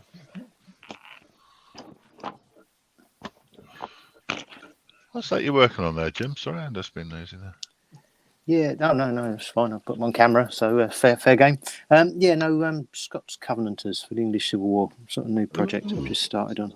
Fair enough. So I keep seeing lots of lovely videos for the English Civil War, and it's a period I've always been into. So I took the plunge. Are those 28s, are they? Yeah, Nice. yeah, they're just the Warlord ones. I got a cheap deal on their Covenanter army last year. You actually make quite a lot out of them, actually. So there's lots of they're recycled figures. I think they use them for generic pike and shot. So there's a few oddities in there, but basically they work pretty well, and you get a lot for your money. So yeah, no, I'm really enjoying it actually at the moment. So, which is good because I've got quite a lot to do. So I don't want to lose enthusiasm halfway through and not finish. So yeah, it's going all right so far. What's everyone else doing? Yeah, I wondered if you might have covered all that before we before you went on air, and I missed you. Well, we Make did. you repeat yourselves. Covered it, but it wasn't on air, was it? Yeah, exactly. Due to me being an idiot and not pressing that go live button that's large and red and in the top corner, or I just made the assumption that it was going to go. I said, yeah, I've been gluing together with my gammy hand sausage fingers some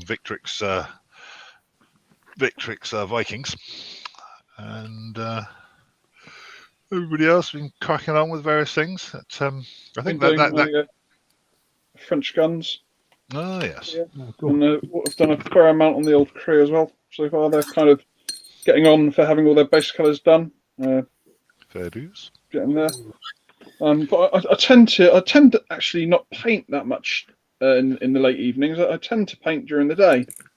In natural daylight. Fair dues.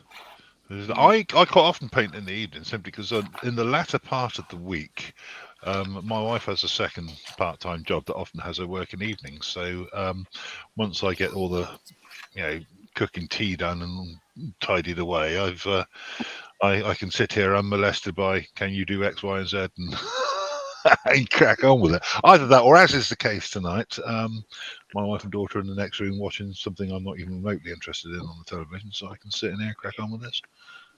Yeah. It's working during the day, unfortunately. So it is evenings. But no, you're right. If you can do it in natural daylight, it's a lot easier. Yeah. Not that there's been that much natural daylight in the last 3 or 4 weeks ago in there. Well, there is that. Yes, there is that. Yeah, what's everyone else doing? Sorry, as I say, I don't want to make you repeat yourselves, but if it didn't go on air, I think it's fair, isn't it? I'm painting 3D prints of Riders of Rohan, basically. I like that model. So that's lovely. That with the banner, that's really cool. Yeah, That's pretty good. I haven't watched the video yet. You've had a video on those, haven't you? It's in my list to watch. Yeah, so ditto. You're not printing them yourself. You're buying them, are you? I'm buying them. Yeah, I've got a 3D printer, but from a company called Elk Trace Prints, and they're like a reseller basically. So they buy the license off creators, and then they print it out and sell it. Well, yeah, and it's quite cheap as well. I was going to say, how does it work out price wise? Yeah, so I mean, for a unit of 6 of them, if I was to buy come from Games Workshop, it probably cost me about 100 quid. I think about 30 quid for two, aren't they? Without exaggerating. Oh, the raw guard stuff. Yeah. Of course, they're metal, aren't they? Those ones, Yeah. So I mean, these 6 of them for 16 quid. Really? That's excellent. Yeah, good value. Yeah, definitely get on that. And the customer service and that, and the quality of them, I just can't fault it. I'm really impressed. They got a decent range then, Stig. I'll have to look at because you're that big. Yeah, it's on Etsy. I think I put a link to their store on the bottom of the video, so have a click on it, have a look. They're really good. They've got loads of stuff. I like those. In terms, it's getting quite a popular thing, isn't it? Yeah, getting a license to print particular companies' miniatures. Like some of those things Martin's got to go in his first crusade thing he's building up. The Cavallero ones. They're lovely. They really are nice. Yeah, these are similar. I'd say similar sort of quality and stuff. They certainly really do historical stuff as well. Sorry. Yeah, you can get historic if you go on Etsy and just type in 3D printed whatever you want. There'll be somebody somewhere making it. I quite like those. You've seen the Highland miniatures. Yes, miniatures, they're great. Gorgeous figures. Yes, they are. You fancy getting some of those? Yeah. I think it's the future, isn't it? This 3D printing malarkey. Definitely. Might have to get one at some point. They're quite pricey though. You get what you pay for, and it's the ones that do the decent quality stuff are quite pricey. The especially the resin ones, you have resin spills and it's real nasty stuff. And you have to clean the miniature afterwards, and your hot overfills and all the vat overfills. There's all sorts of. I don't think it would. It's at a point where I would get one myself at the moment, just because I don't particularly fancy the sort of handling the hazardous material. I have heard that they're bringing out new resins that are a lot less toxic. Yeah, I think in the future, I reckon they'll probably get to the point where perhaps it even become non-toxic. Yeah. But don't get me wrong, I do love 3D printing. I actually brought a 28 mil, 28 to 32 mil Starship. It was 3D printed off of Etsy. It's a great model. You painted it yet? No, I haven't painted it. No, it's in a brown. It's in a brown plastic. So it doesn't actually look too bad on its own. But I can't really decide what colour to paint it. I mean, it looks a lot like the Razor's Crest, from Mandalorian. So theoretically, you could paint it like that. I mean, I've got it just here. I'll show it to you. It's quite a beast. There it is. There. Gosh, it's a decent size, isn't it? Yeah, it's decent size. Yeah, it's pretty big. Yeah. Wow. Yeah. And it's and you can take the engine, all the internal detail inside. Good lord, yeah. That's very and impressive. Also it's got a rear hatch and a side door, side ramp that comes down as well. It's a really awesome model. I think it cost me like £70, I think. Oh yeah. And apparently somebody was saying that it takes like an hour just to print one of the landing gear, so it takes a massive amount of time to actually print. So for I think the price of it was actually really quite reasonable, because it must have taken him a fair amount of time to print. That's a lot of painting going into that as well, isn't there? If you embark on that, that's a big project. You don't take that on lightly. Give that a big brush. Yeah. And some Dulux, you'll be away. Yeah. Oh yeah. I think perhaps I should go for like a grey scheme. That's the comedy answer to one of the questions earlier, isn't it? When someone asks you what paint you use, Dulux. Yeah. You probably a sort of like a house DIY, a house painting brush would probably be pretty good for painting that. Actually, yeah. But you can actually break it all down. It's all in components, so you can break it down. So you can actually, when it comes to painting, you can actually break it down into its components. So you can make sure you paint everything nice and thoroughly. It's really, I'm really happy with it actually. I mainly got it for use with a game called Core Space. As a sort of a backdrop piece. But I haven't actually had a chance to use it in a game yet. But I think it will look very cool when I do. Yeah, definitely. It's nice. Lovely It's model. nice. Yeah.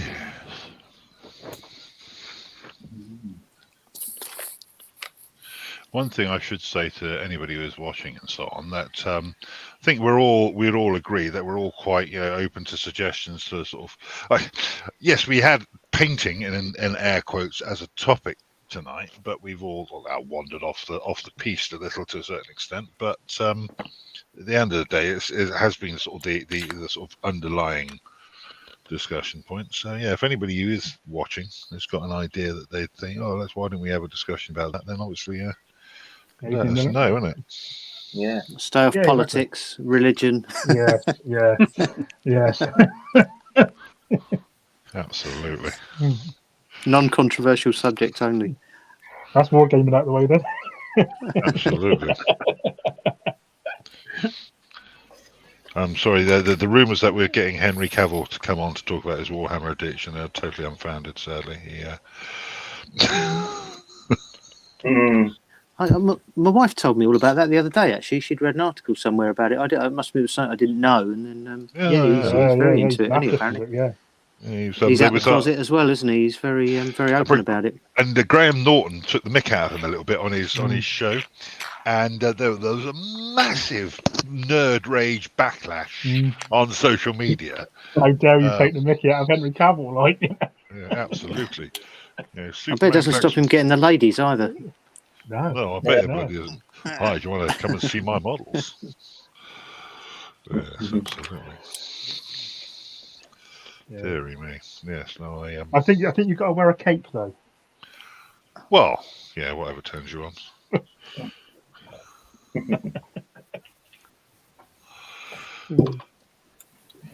Oh dear. Miller's Miniatures. Good evening or evening, Minna. Hello, mate. Evening. Yeah, dearie me. Have you got any other topics lined up then for the next few weeks, or is it? I don't think we have actually. We do sort of or unless we have, because the chat we've got going on where we discuss things like who's hosting this week and it goes a bit wild at times, doesn't it? Like, what?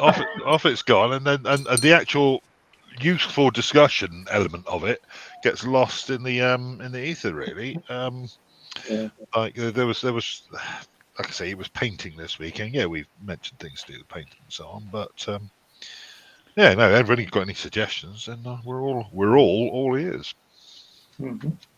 It's okay to have a topic and that, but it's nice to go off and see where the chat takes you and things like that, you know. So. Exactly, and things like tell Simon how to press a fucking button.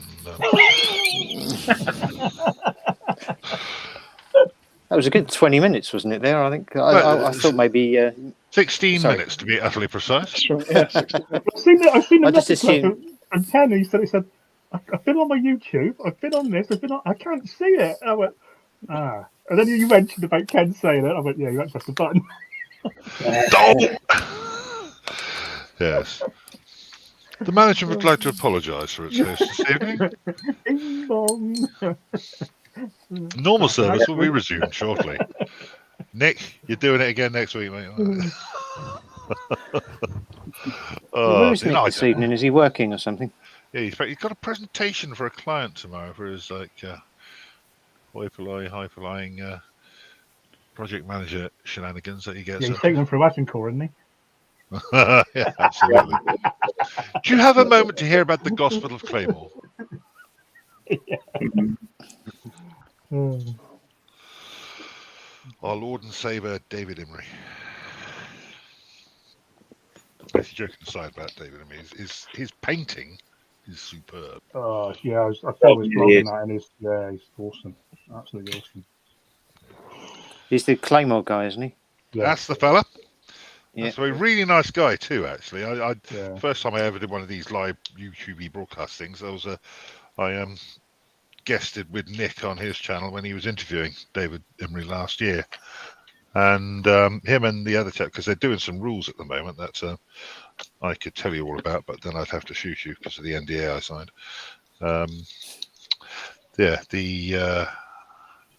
The Claymore Castings rules for medieval period, they're actually quite decent. Actually, I've had a good read through, and got a couple of units out and shuffled them around on the tabletop and rolled a few dice just whilst looking at the rules. And initial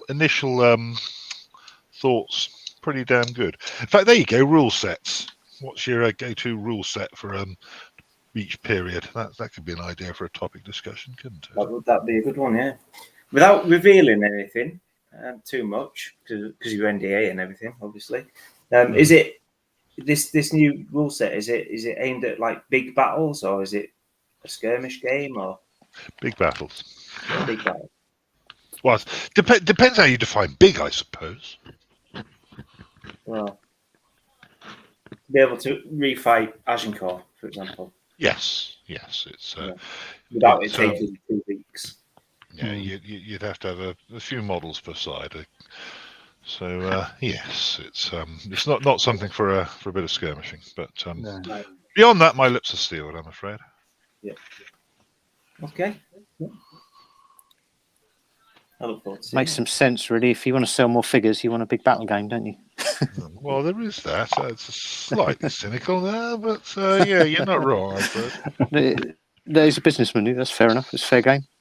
No, they do look lovely figures. To be fair, I've not bought any because I haven't really done much medieval gaming of late. But they do look fantastic. They are a pleasure to paint. They just look lovely. They got so much character as well. Just like some of the facial expressions and detail and so on is cracking. It's really good.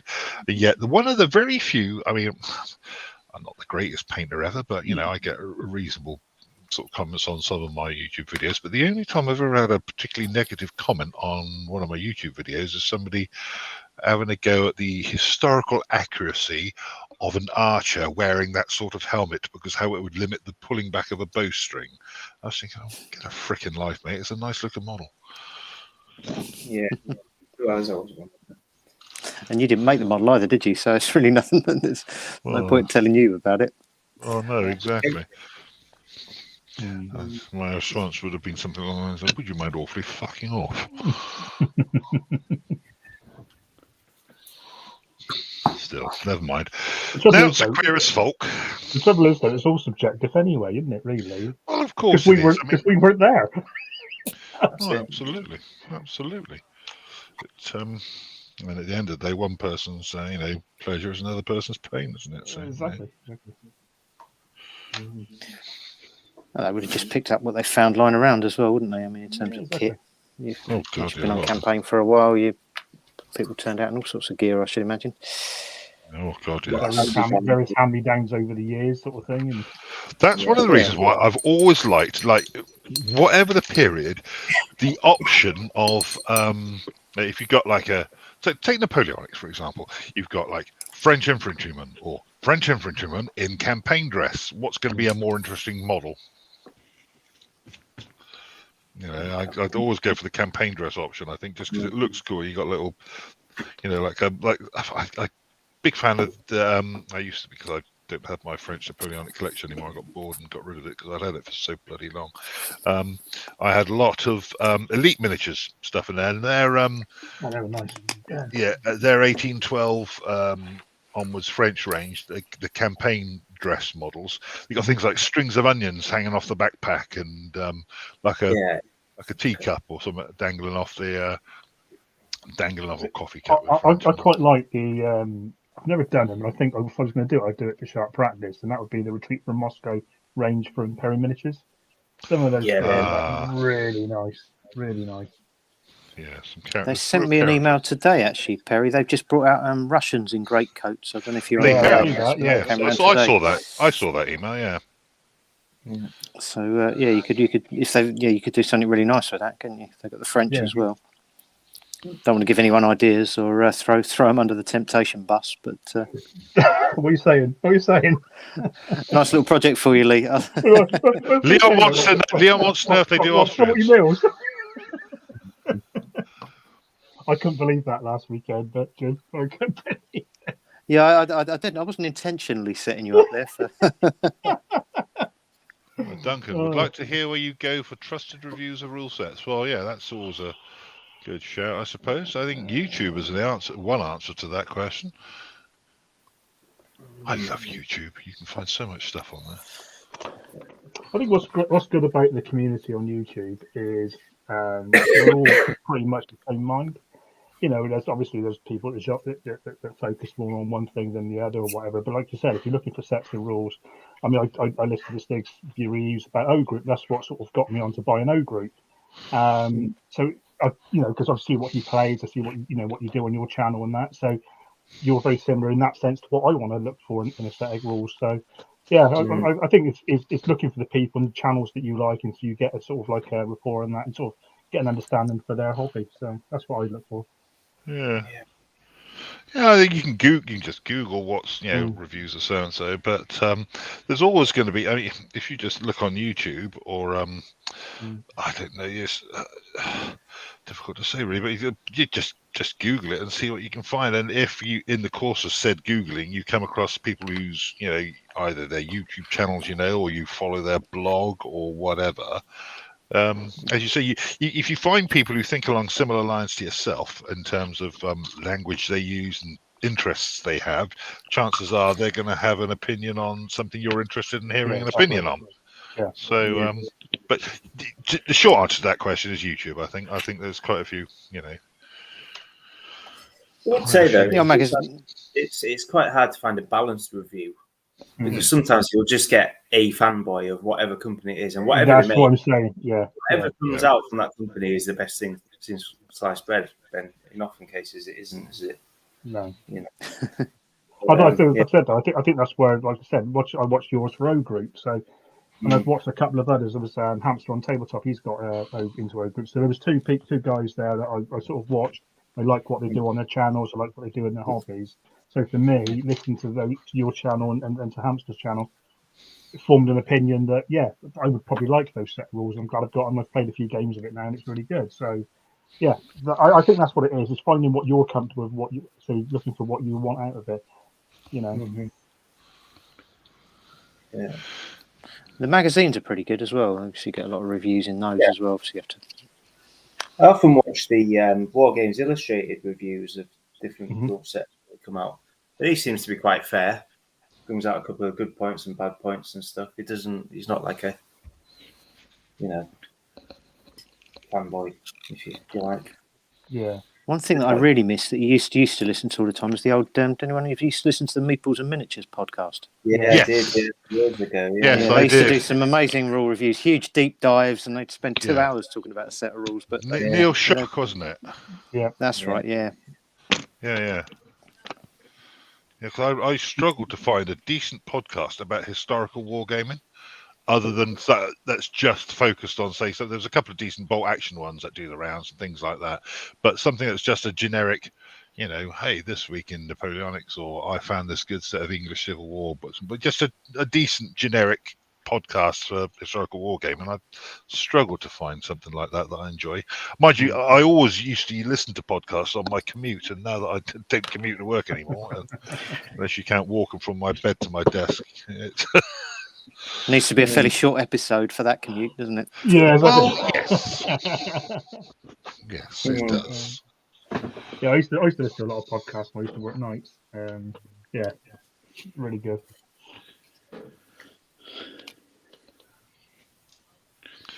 I found one recently actually that's because you say there's not so many around since Meeples and Miniatures went, but Anything But a One, have you heard that one at all? That's quite a good listen. Okay. American guys, but they're historical gamers.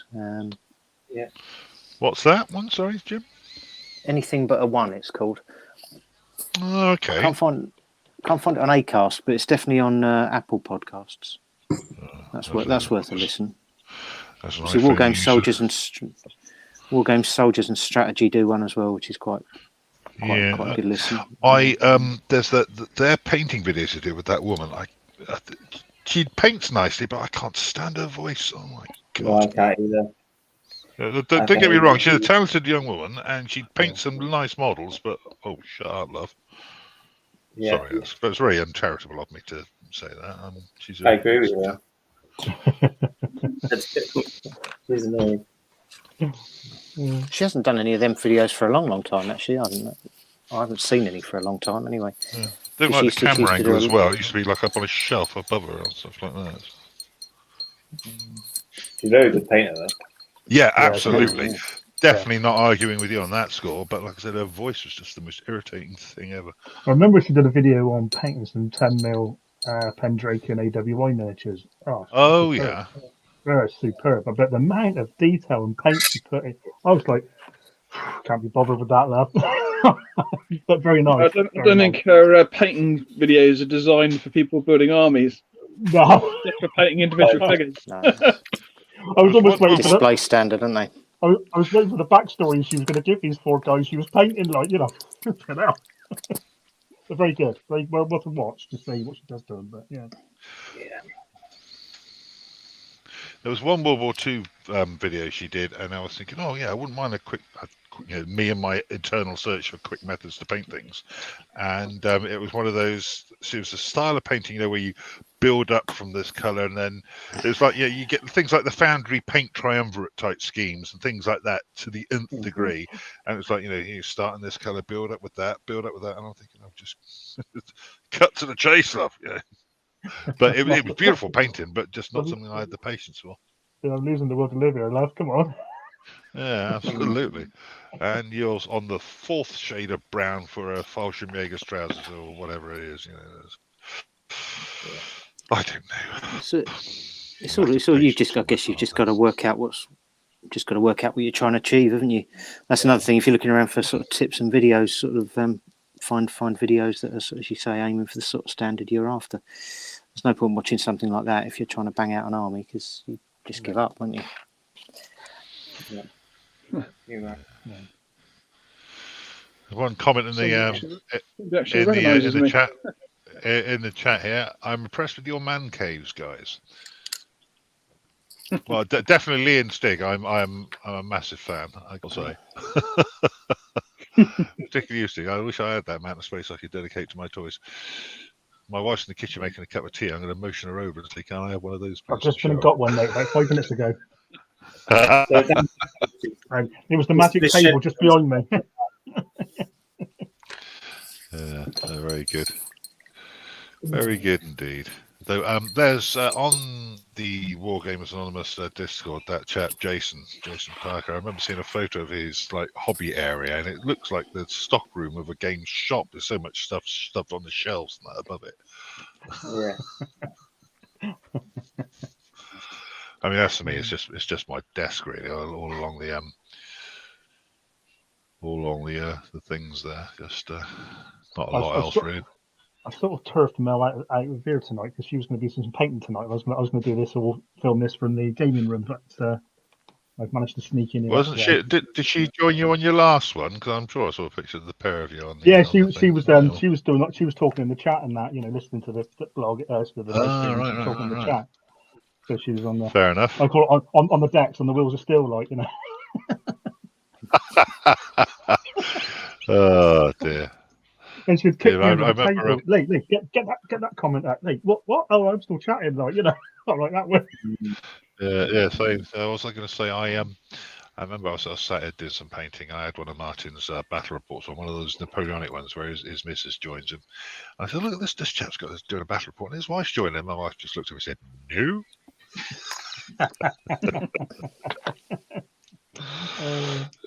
Dear. I actually remember reading it back in the old sort of Duncan McFarlane era of Wargames Illustrator. It might even been the other one that was around at the time, Miniature Wargames. There was a whole article written about it was Wargaming widows. Basically, it was like a woman writing it whilst explaining what she did whilst her husband was around geeking it up and spending money at a show, like somewhere at Colours or Selwig or something, and. It's quite an interesting read, actually. It's I took my wife to a show once because she was interested, but she's never been back. It's a one-off. You did a good job on selling it, then, Jim. No, I think she was just interested and curious, but when my wife and I moved to London a few years ago, we lived just up the road from Crystal Palace, and of course that's where they do Selwig at the sports centre there. And the very first year we lived there, having not being able to go to it for some years, I was actually hospitalised with sinusitis, so I couldn't go. So I made a definite point to go in the following year, and it was quite nice to sort of have that just down the road. And then when we moved away and we moved out to Kent, having brought a house rather than rented, the first year it was on again, I actually took my now 22-year-old, but at the time 3-year-old, with me, who traipsed around behind me at this War Games convention with the promise that there was some dinosaurs in the park you could go and play on afterwards. Which there in the undergrowth in the park at Crystal Palace Park, there's these big fiberglass dinosaurs. It's quite fun. Are they still there? I don't know. This was like very late 90s.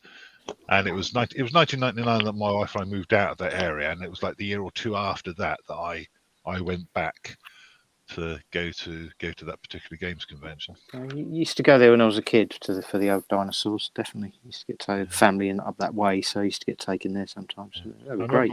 My parents-in-law came to visit once, and we were wandering along through the park, and Tony Cottee, who was playing for West Ham at the time, would walk past with his family, and my father-in-law was a massive football fan. He was like, "Oh, did you?"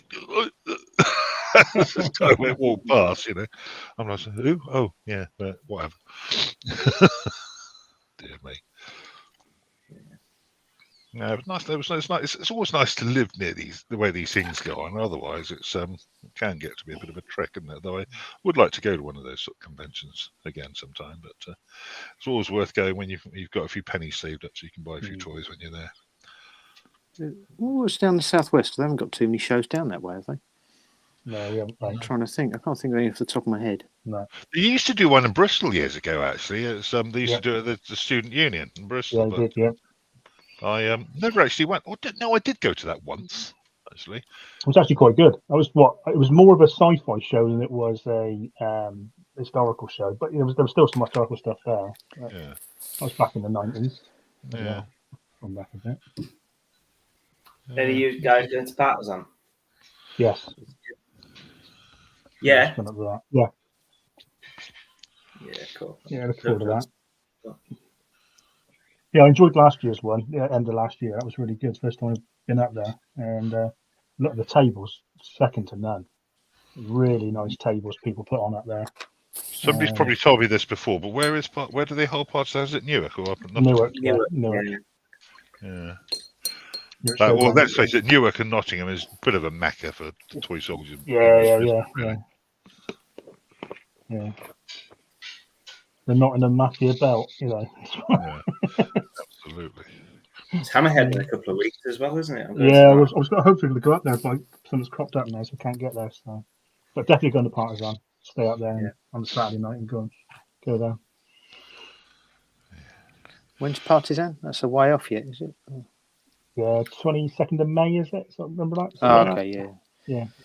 I sort of thought with no salute this year, I'll try and get up to one of the sort of more northern shows. So that was kind of one I had on my radar. But Salute, I used to go to a lot. I used to quite like that. Me and a mate of mine used to go to Salute. Did they changed it? It used to be at sort of Olympia, didn't it? Where do they have it now? Do you know when it is on? Excel, isn't it? Yeah. I like Salute in one way, but I always find I get a headache. It's so dark. I don't know if you ever found that when you're walking around the Excel Centre. It's like, it's a stinking headaches. The lighting is awful. That's over sort of like Docklands way, isn't it? Yeah, it's across the Thames from where what's the O2? Yeah, that's him. I was about to say the ruthless O2 at the moment, but I was going to say that had a few holes for it today, didn't it? Yeah. It's going to cost a few bob to fix that, isn't it? It's going to cost a lot of money. I woke up this morning and the sort of red area weather warning was drawn literally right around where I live. If you imagine like the Severn estuary, so like a little bit of coastline of South Wales, and then sort of a little bit of the coastline of North Somerset and all the way up past Bristol up into Gloucester. And there was almost like a little kink in the line that seemed to include the bit of just south of Bristol where I live. Thinking, oh shit. And then as the day wore on, that little area they were drawing the red line around got bigger but moved towards London, so I'm thinking, right, go on, away you go, son, over that way. No disrespect to your good self, Jim. I think where I live in Southampton was actually pretty light in comparison to everywhere else. It was. I mean, we did have some pretty high winds, but I think it was like between 35 to 60, I think here. And nothing more than, I mean, I spent most of the morning and the early afternoon painting, looking out my front window here, and the worst, my bin lid kept blowing open. That was the first thing that was happening. And my next door neighbour would keep coming out and closing it. And it just literally, like 5 minutes later, I just blow open again. But the only good thing about that is it's actually anchoring the bin down so it didn't blow out my drive. That was the only good thing about that particular happening. And then a couple of houses down, their bins decided to take a jaunt across the road. One fell over and one was packed on the other side of the road. And apart from my rose bush, which is just outside my front door, it becomes the whomping willow when there's high winds. So it's basically like swinging around, stopping anyone from approaching the doorway, and stopping me from going outside. But other than that, it's pretty light here. Fair enough then. I saw a meme today saying today's the day where if you don't like your neighbours, you can chuck shit into their garden and blame the wind. If I did that, though, it'd all blow back into my garden. That's the trouble. Oh dear. Yeah, you got to pick neighbours that are downwind. Is it upwind, downwind, whichever way it is? Yeah, for some reason, my road becomes like a sort of a wind tunnel when there's high winds. So it's probably like maybe 5 or 10 miles per hour faster than everywhere else. A couple of times I've almost been blown over, because obviously I'm on crutches. And a couple of times in high winds I've sort of had to go outside to get something out of the car or put something in the rubbish bin. And the wind's almost sort of blown me over. It was forecast to start quite early this morning, wasn't it? And what was I going to say? My lad called Dave, he's similar age to me. I used to play rugby with him, and he retired from playing at similar times I did. And he goes, "What's all the fuss about? There's more wind under my duvet this morning," he said at 7:30 on Facebook. And then shortly after lunchtime, he put a photograph of a fence panel that had blown down his back garden and a screenshot of the comment in made at 7:30 saying, "Well, that didn't age well." Whoops.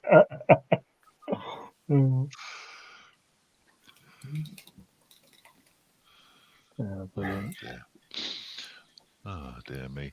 Well, I don't know what time people's bedtimes are, but still a few people sat here watching this, and despite all the discussion we were having about starting a little earlier, but What's the time? I can't see a clock from here. I've no idea. it is 18 minutes past 11. Oh, okay. Oh, I'm in no rush. Yes.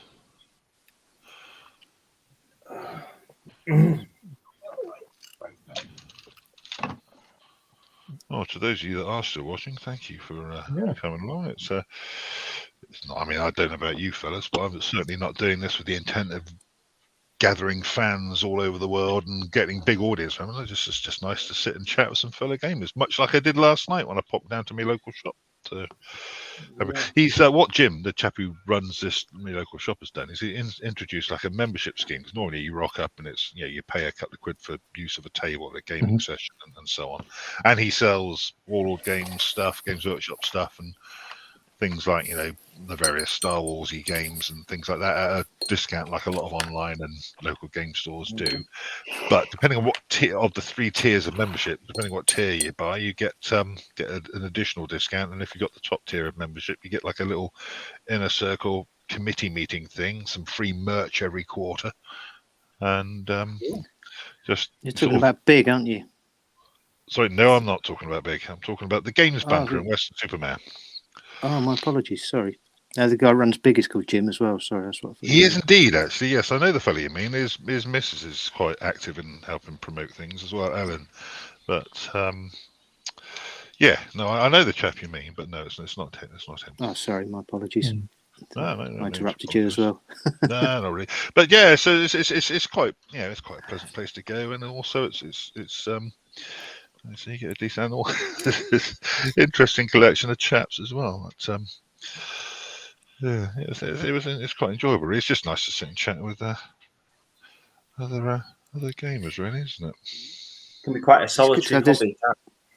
Yeah. I actually feel for Nick. Actually, yeah, he's obviously such an enthusiastic gamer, and yet most of his gaming is done like solo with his videos he does. And that, yeah. So he was trying to encourage me to go to Greece on holiday and then leave the women folk by the pool whilst we play toy soldiers. But that's brilliant. Yeah, I always play my games solo. I live here on my own, yeah. It's decent clubs? You got any decent clubs local to you? There is actually one fairly near, but again, I have difficulty getting to it. It's actually really near. It's like less than a mile away. Okay. But again, I'll have so much trouble getting there, and I can't carry anything, because I used to use one walking stick, so I had one hand free. But since I fell over like back in October, and I really badly twisted my bad leg. Gosh. I'm sort of stuck on crutches at the moment, and since October, I think it's like psychological, because I can put my full weight on my leg, but I can't ditch the crutches. It's like a sort of like I tell my body to do something, and it says nope, I'm not doing that. So I'm kind of stuck on crutches, and I can't carry anything. It's really annoying. So at the moment, I haven't done any gaming for ages because I can't actually have trouble taking the stuff into the other room to the gaming table. So limiting. I mean, I've had quite a few knee operations over the years, spent quite a bit of time on crutches, but only temporarily for a few weeks at a time. But it does limit you so much as to what you can do.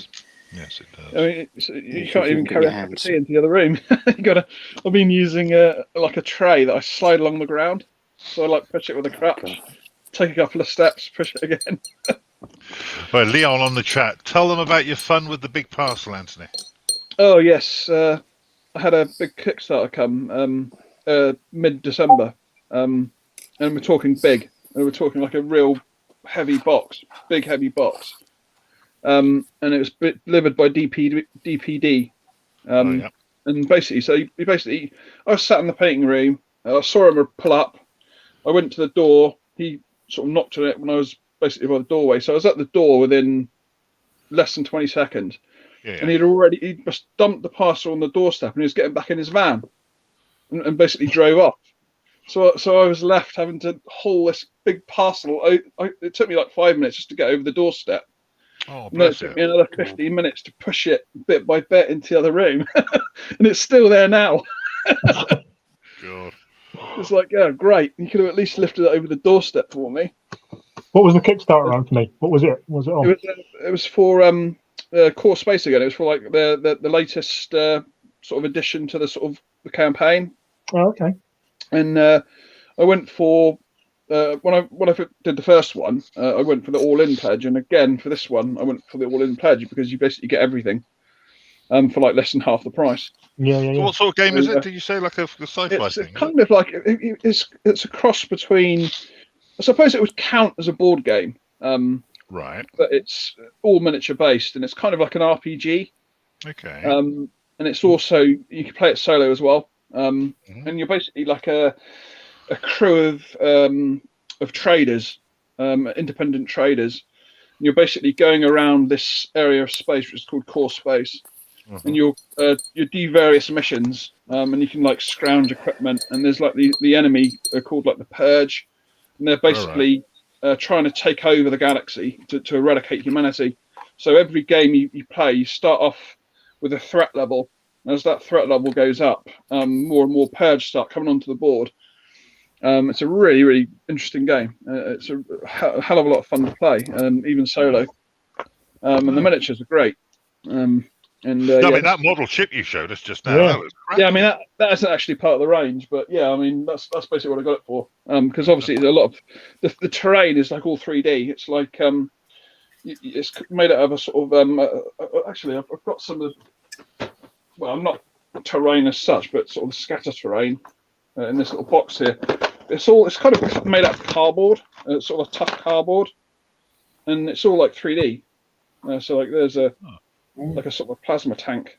Oh, that's all right, isn't it? Well, that's Basically, cool. you can build it yourself. It's all flat packed, and Actually, there's loads of different types of scenery in it, and the actual walls and everything all connect together, and it's all 3D. It's amazing. I saw once some little terrain pieces you could buy just to put on the top and the bottom of a Coke can to turn that into scenery. Literally, just like something that fits on the top Wouldn't of a Coke surprise can. me. Yeah. Making the silos and that. Yeah, exactly. Yeah. I think that's for there, actually. So, whilst we've been sat here talking about painting and what an idiot I am for not turning things on live and stuff, I've actually managed to glue together quite a few of those little fellas. Well, they're like, I imagine they're pretty good, aren't they? Become a bit of a Victrix fanboy over the last couple of years. I'm a big fan of their horses for anything, regardless of game system. I painted some of their Republican Romans just for something different to paint a couple of years ago.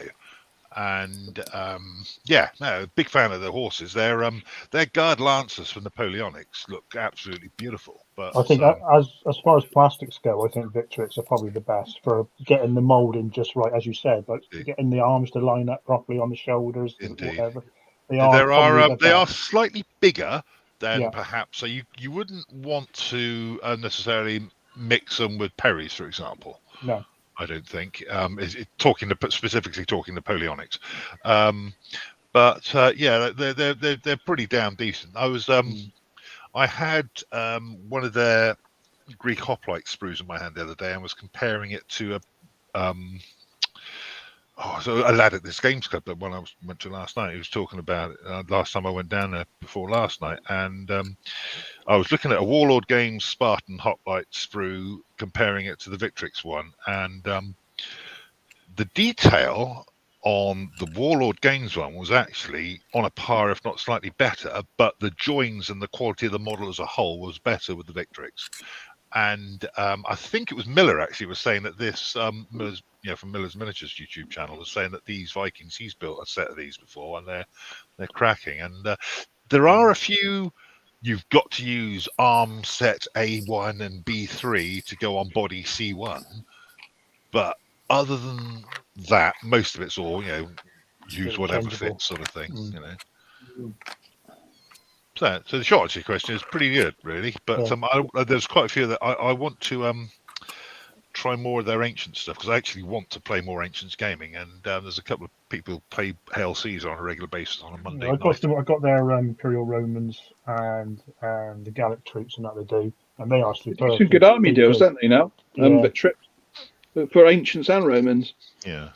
I got to admit, I was tempted at one point, because I'd like to get into Hail Caesar at some point. Good game system. I like it. I've always wanted to do a Roman army. I quite like the older Republican Roman style. Yes, me too. Yeah. I've got a load of packs of their Republican Romans sitting in a box that I need to get round to painting at some point. Talk about the pile of shame. That's a large part of mine. Yeah, I think we've got a lot of that. I've got a massive pile of shame. Actually, just over December, I've always had like Cruel Seas in the back of my mind that I wanted to get like further into. And I came across, just by fluke, I just came across it on my Facebook feed. TT Combat were, no, sorry, that wasn't, not TT Combat, the Troll Trader, the other part of the company. They were having a clearance sale on Cruel Seas and Black Sails. And I ended up getting like all the starter sets for Cruel Seas for like £26 each. Oh, that's good. Which is like, I think they're like £70 RP, and like even if you get them from like Whaling Games or something, they're still about sort of £56 or something like that. So I've got like all the starter sets just sitting here waiting for me to start doing Cruel Seas. I was pretty chuffed at that price. I just couldn't let it go. It's like, well, I'm not really interested in the Japanese and the Americans, but for £26 each, I think I'll get them anyway. So I ended up with them all. Fair enough. What's the worst thing is you don't use them. Sorry, carry on. No, go on. I was just going to say the worst thing is you just resell them.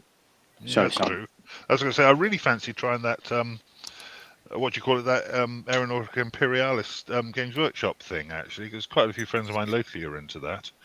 And I'm probably more attracted to the idea of a game like that than I am heavily reinvesting in 40k or something like that, to be fair. What's the Blood Red Skies thing from Warlord like? Has anybody tried that? The World War II aeroplane thing? No, I haven't not tried it. it. I've been tempted, but I haven't jumped on it. Fair enough. Fair enough. Got to admit, the Pacific one seems a little bit more to my liking than the original. Interesting theatre of war, actually, the Pacific with World War II. To be fair, that's right. Yeah. I found that because I started painting some bolt action on Australians, which I'll be doing a video on shortly. I don't know if anybody's ever used Artisan Designs for World War II stuff. They're lovely models, but and I said on the Discord from my local games club, because they're big on bolt action at my club, I'm doing Australians. Pacific. Oh, nobody does that here. Not as in a "what the hell are you doing, man?" But ooh, somebody's doing something different rather than I've got a German army and But so yeah, it was looked upon as something quite different. So that's good.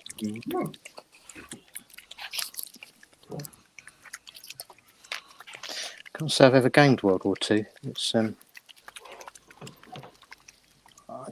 so popular, but it's just not something that's ever grabbed me. But you keep seeing people's beautifully painted armies, and it does look attractive. Couldn't do anything with camouflage, though. The painting would ruin me, I think. what was I going to say? The bolt action was described to me by somebody who's played a variety of World War II systems as Commando Comics gaming. Yeah. Compared to something like, say, Rapid Fire, which I did to death when it first came out in the mid '90s, and because I had a big 20mm World War II collection.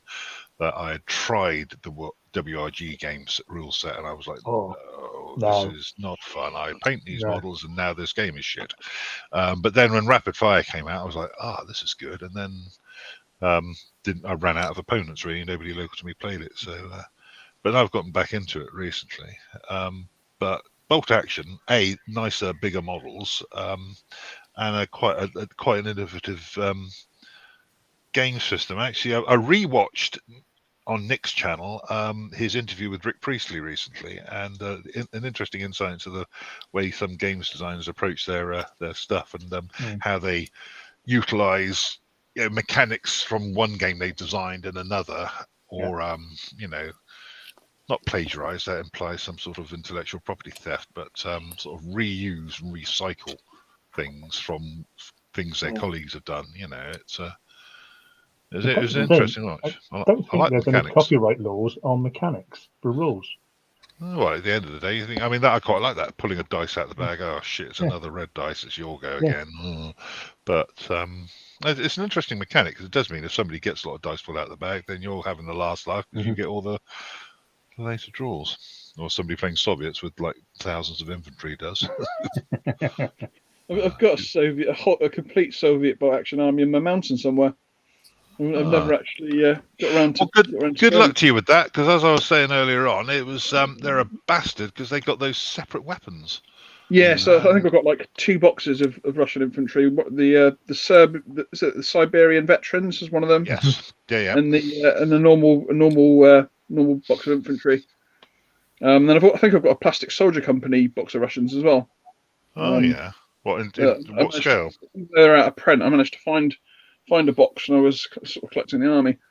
What is it, 28mm scale? Because I know they did. 28mm. Yeah, 28mm. Because I quite like the Plastic Soldier Company stuff for 20mm in terms of the vehicles. Anyway, the Bren carriers, so the British are really nice models. Scale from them. I did pick up a few when I was playing Flames of War. I picked up a few Plastic Soldier Company vehicles. I've got a few. Really good. They're definitely good. A friend of mine plays Team Yankee. Their 15mm kit. 15mm kits are quite decent with like the modern. Yeah, I haven't actually played it, but I'm actually collecting a Soviet and an American army at the moment. And it just so happens I do actually have a box of Plastic Soldier Company Russian infantry just over there. Fair dues. They're pretty good. They're a lot cheap. They're easier to get hold of. I mean, if you go to any store trying to find Russian or American infantry, you can hardly find them. They're really hard to get hold of. I suppose the only place you could probably get them is perhaps direct from Battlefront. But I ended up going to another company for my American troops. All right. I think it was, I can't remember what they were called actually, but they're pretty good matches. I wanted them to, because I was my Team Yankee army's themed around the sort of like the 90s rather than the sort of early 80s. So I wanted a slightly more modern looking American, and this particular company did them. So you get that just that slightly more modern uniform than the ones that are in the sort of the 80s woodland. Oh yes. Yeah. So Talking about Team Yankee.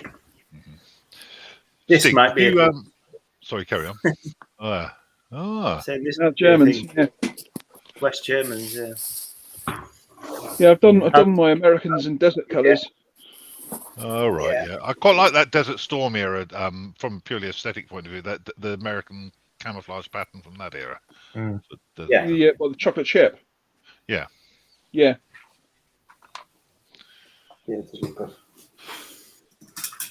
Stig, did you do Bosnia during your time? I did, yeah. Lovely, wasn't it? Beautiful place. Yeah, yes. When you're taking photograph outside the ice rink in Sarajevo, because somebody says, "Sir, take a photo outside. This is where Torvald and Dean won the medal 10 years ago." Blah blah blah. Somebody leans on a fire escape and 2 dead bodies fall out. You think, lovely. Yeah, no, that's not great. And you've not known hatred until, as a supplies officer, or you give a squaddy to dig up dead bodies from unmarked mass graves as a pair of marigolds and an entrenching tool. Yeah, not nice. No. But on a slightly more, on a less somber note, one thing I discovered about my brief time in the armed forces is you got to be a well-hard bastard if you can't get pissed on a tenner in the Falklands. Yeah. In the 90s, because there was fuck all else to do other than piss yourself stupid in the naffy, really. So there you go. We got put on a drinking ban within 24 hours of being there, Falklands. Really? Yeah. That's quite an achievement. It is, yeah. I think somebody somewhere said something, and then someone said something else, and it's just a big brawl. Well, funny enough, the one that's not the first brawl story about the Falklands I've heard. Actually, remember there was those in the 90s. There was those chaps in the Royal Green Jackets that got had up on a rape charge in Cyprus, and they got sent out the way down to the Falklands on an exercise. And my missus's best friend, her husband's a submariner in the Navy, or he was retired, and they're in the naffy in the Falklands with these lads from the Green Jackets, and one of them said to them, "Oh, you lot are only here because your mates are in prison for rape." And of course, Navy boys and I was all kicked off, and the Navy lads, one of them climbed out the window to run down the road to go and fetch the booties in to help them out. Yeah. Get the Marines in to help these Navy lads out because they got in a bit of bother with the Army guys. And I know, and it starts. Oh yeah. All the jokes about I was in the RAF. Well, you're an Army guy, were you? And you get the same jokes that an RAF guy will tell about an Army guy, and the same jokes that a Navy guy will tell about an Army guy. Blah blah blah. It's the same thing. It goes round and round and round again. It does. It does. Never mind. Anyway, right, gents, I'm going to have to call it a day relatively shortly. Same. So it's been an absolute pleasure. My apologies for my fuck up earlier in the evening when I'd forgotten to press buttons and things, but I think it's pleasant just chin back and away. And for anybody who's watching and just enjoys a spiel, a bunch of gamers talking about a load of nonsense, then feel free to put your hand up and join in. And like I said, topic suggestions always welcome. Yeah, definitely. The big one that's been doing the rounds at the moment, and I'm not suggesting it because it's potentially controversial, but everyone seems to have an opinion on whether you should, there's certain periods you shouldn't game and whether that's okay. There's been a lot of that doing the rounds at the moment. Really? Yeah, I've purposely stayed away from that. Yeah. Yeah, I don't want to get involved with that. I'm quite easy going. I'm quite easy going. I'll do anything. Toy soldiers, isn't it? For God's sake, exactly. you know, anybody who's going to get their knickers in and not about, you know, Yeah. oh, what are you playing now? These are my Waffen SS. War crimes. Oh, fucking toy soldier on a table. I'm a firm believer. If it's historical, we should learn from history. Very much so.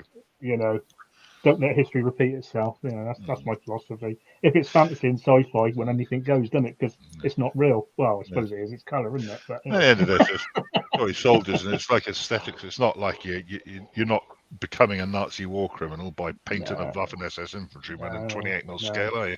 The one thing that will always make me smile, and it always my dad always remarks on it, because when he comes around my house and sees me with toy soldiers, very first time I ever had any toy soldiers for anything, I think it was something like my third or fourth birthday, I was presented with a box of Africa Corps and a box of 8th Army and the big FX 132nd scale from my granddad, who was a desert rep. And the fact that I preferred the Africa Corps simply because I thought the uniforms looked nicer. I can just. I mean, he's been dead since 1987. I know why you preferred the Africa Corps, man. Because there was there was a figure in the box.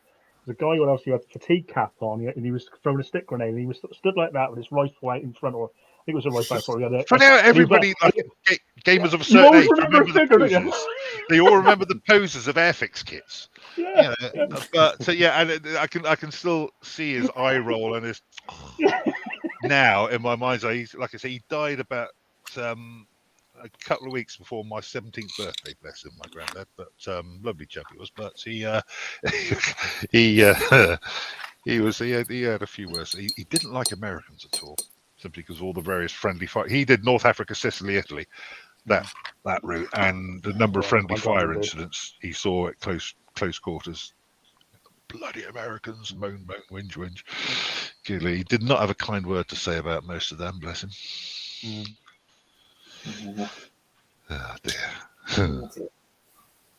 The other thing, one of my prized possessions, and I shall have to stick it on the Discord actually, is he's a barber by trade, my granddad, and Monty was inspecting the troops in North Africa, and there's I have a photo, and he was heard to remark to one of his flunkies, "I do with a haircut," and the commander of the unit they're inspecting, "Oh, Foley here's a hairdresser, sir," and I have a photograph of Monty sat down on a chair in front of a row of tanks in the desert with a sheet round him, and my granddad cutting his hair.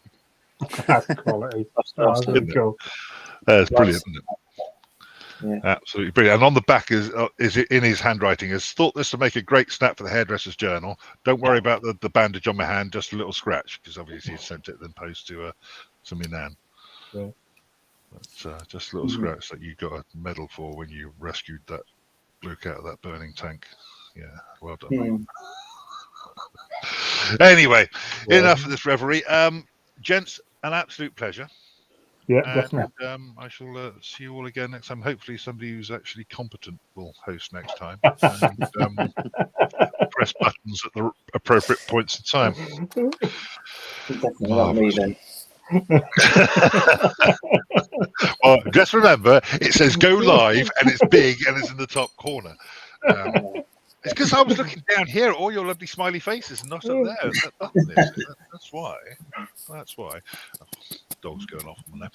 All right then, chaps. Lovely to see you all, and speak again soon. Yeah, thanks very much, mate. Yeah, thanks very much. Take care, everyone. Good to speak to you. See you later. Yeah, take care. Bye.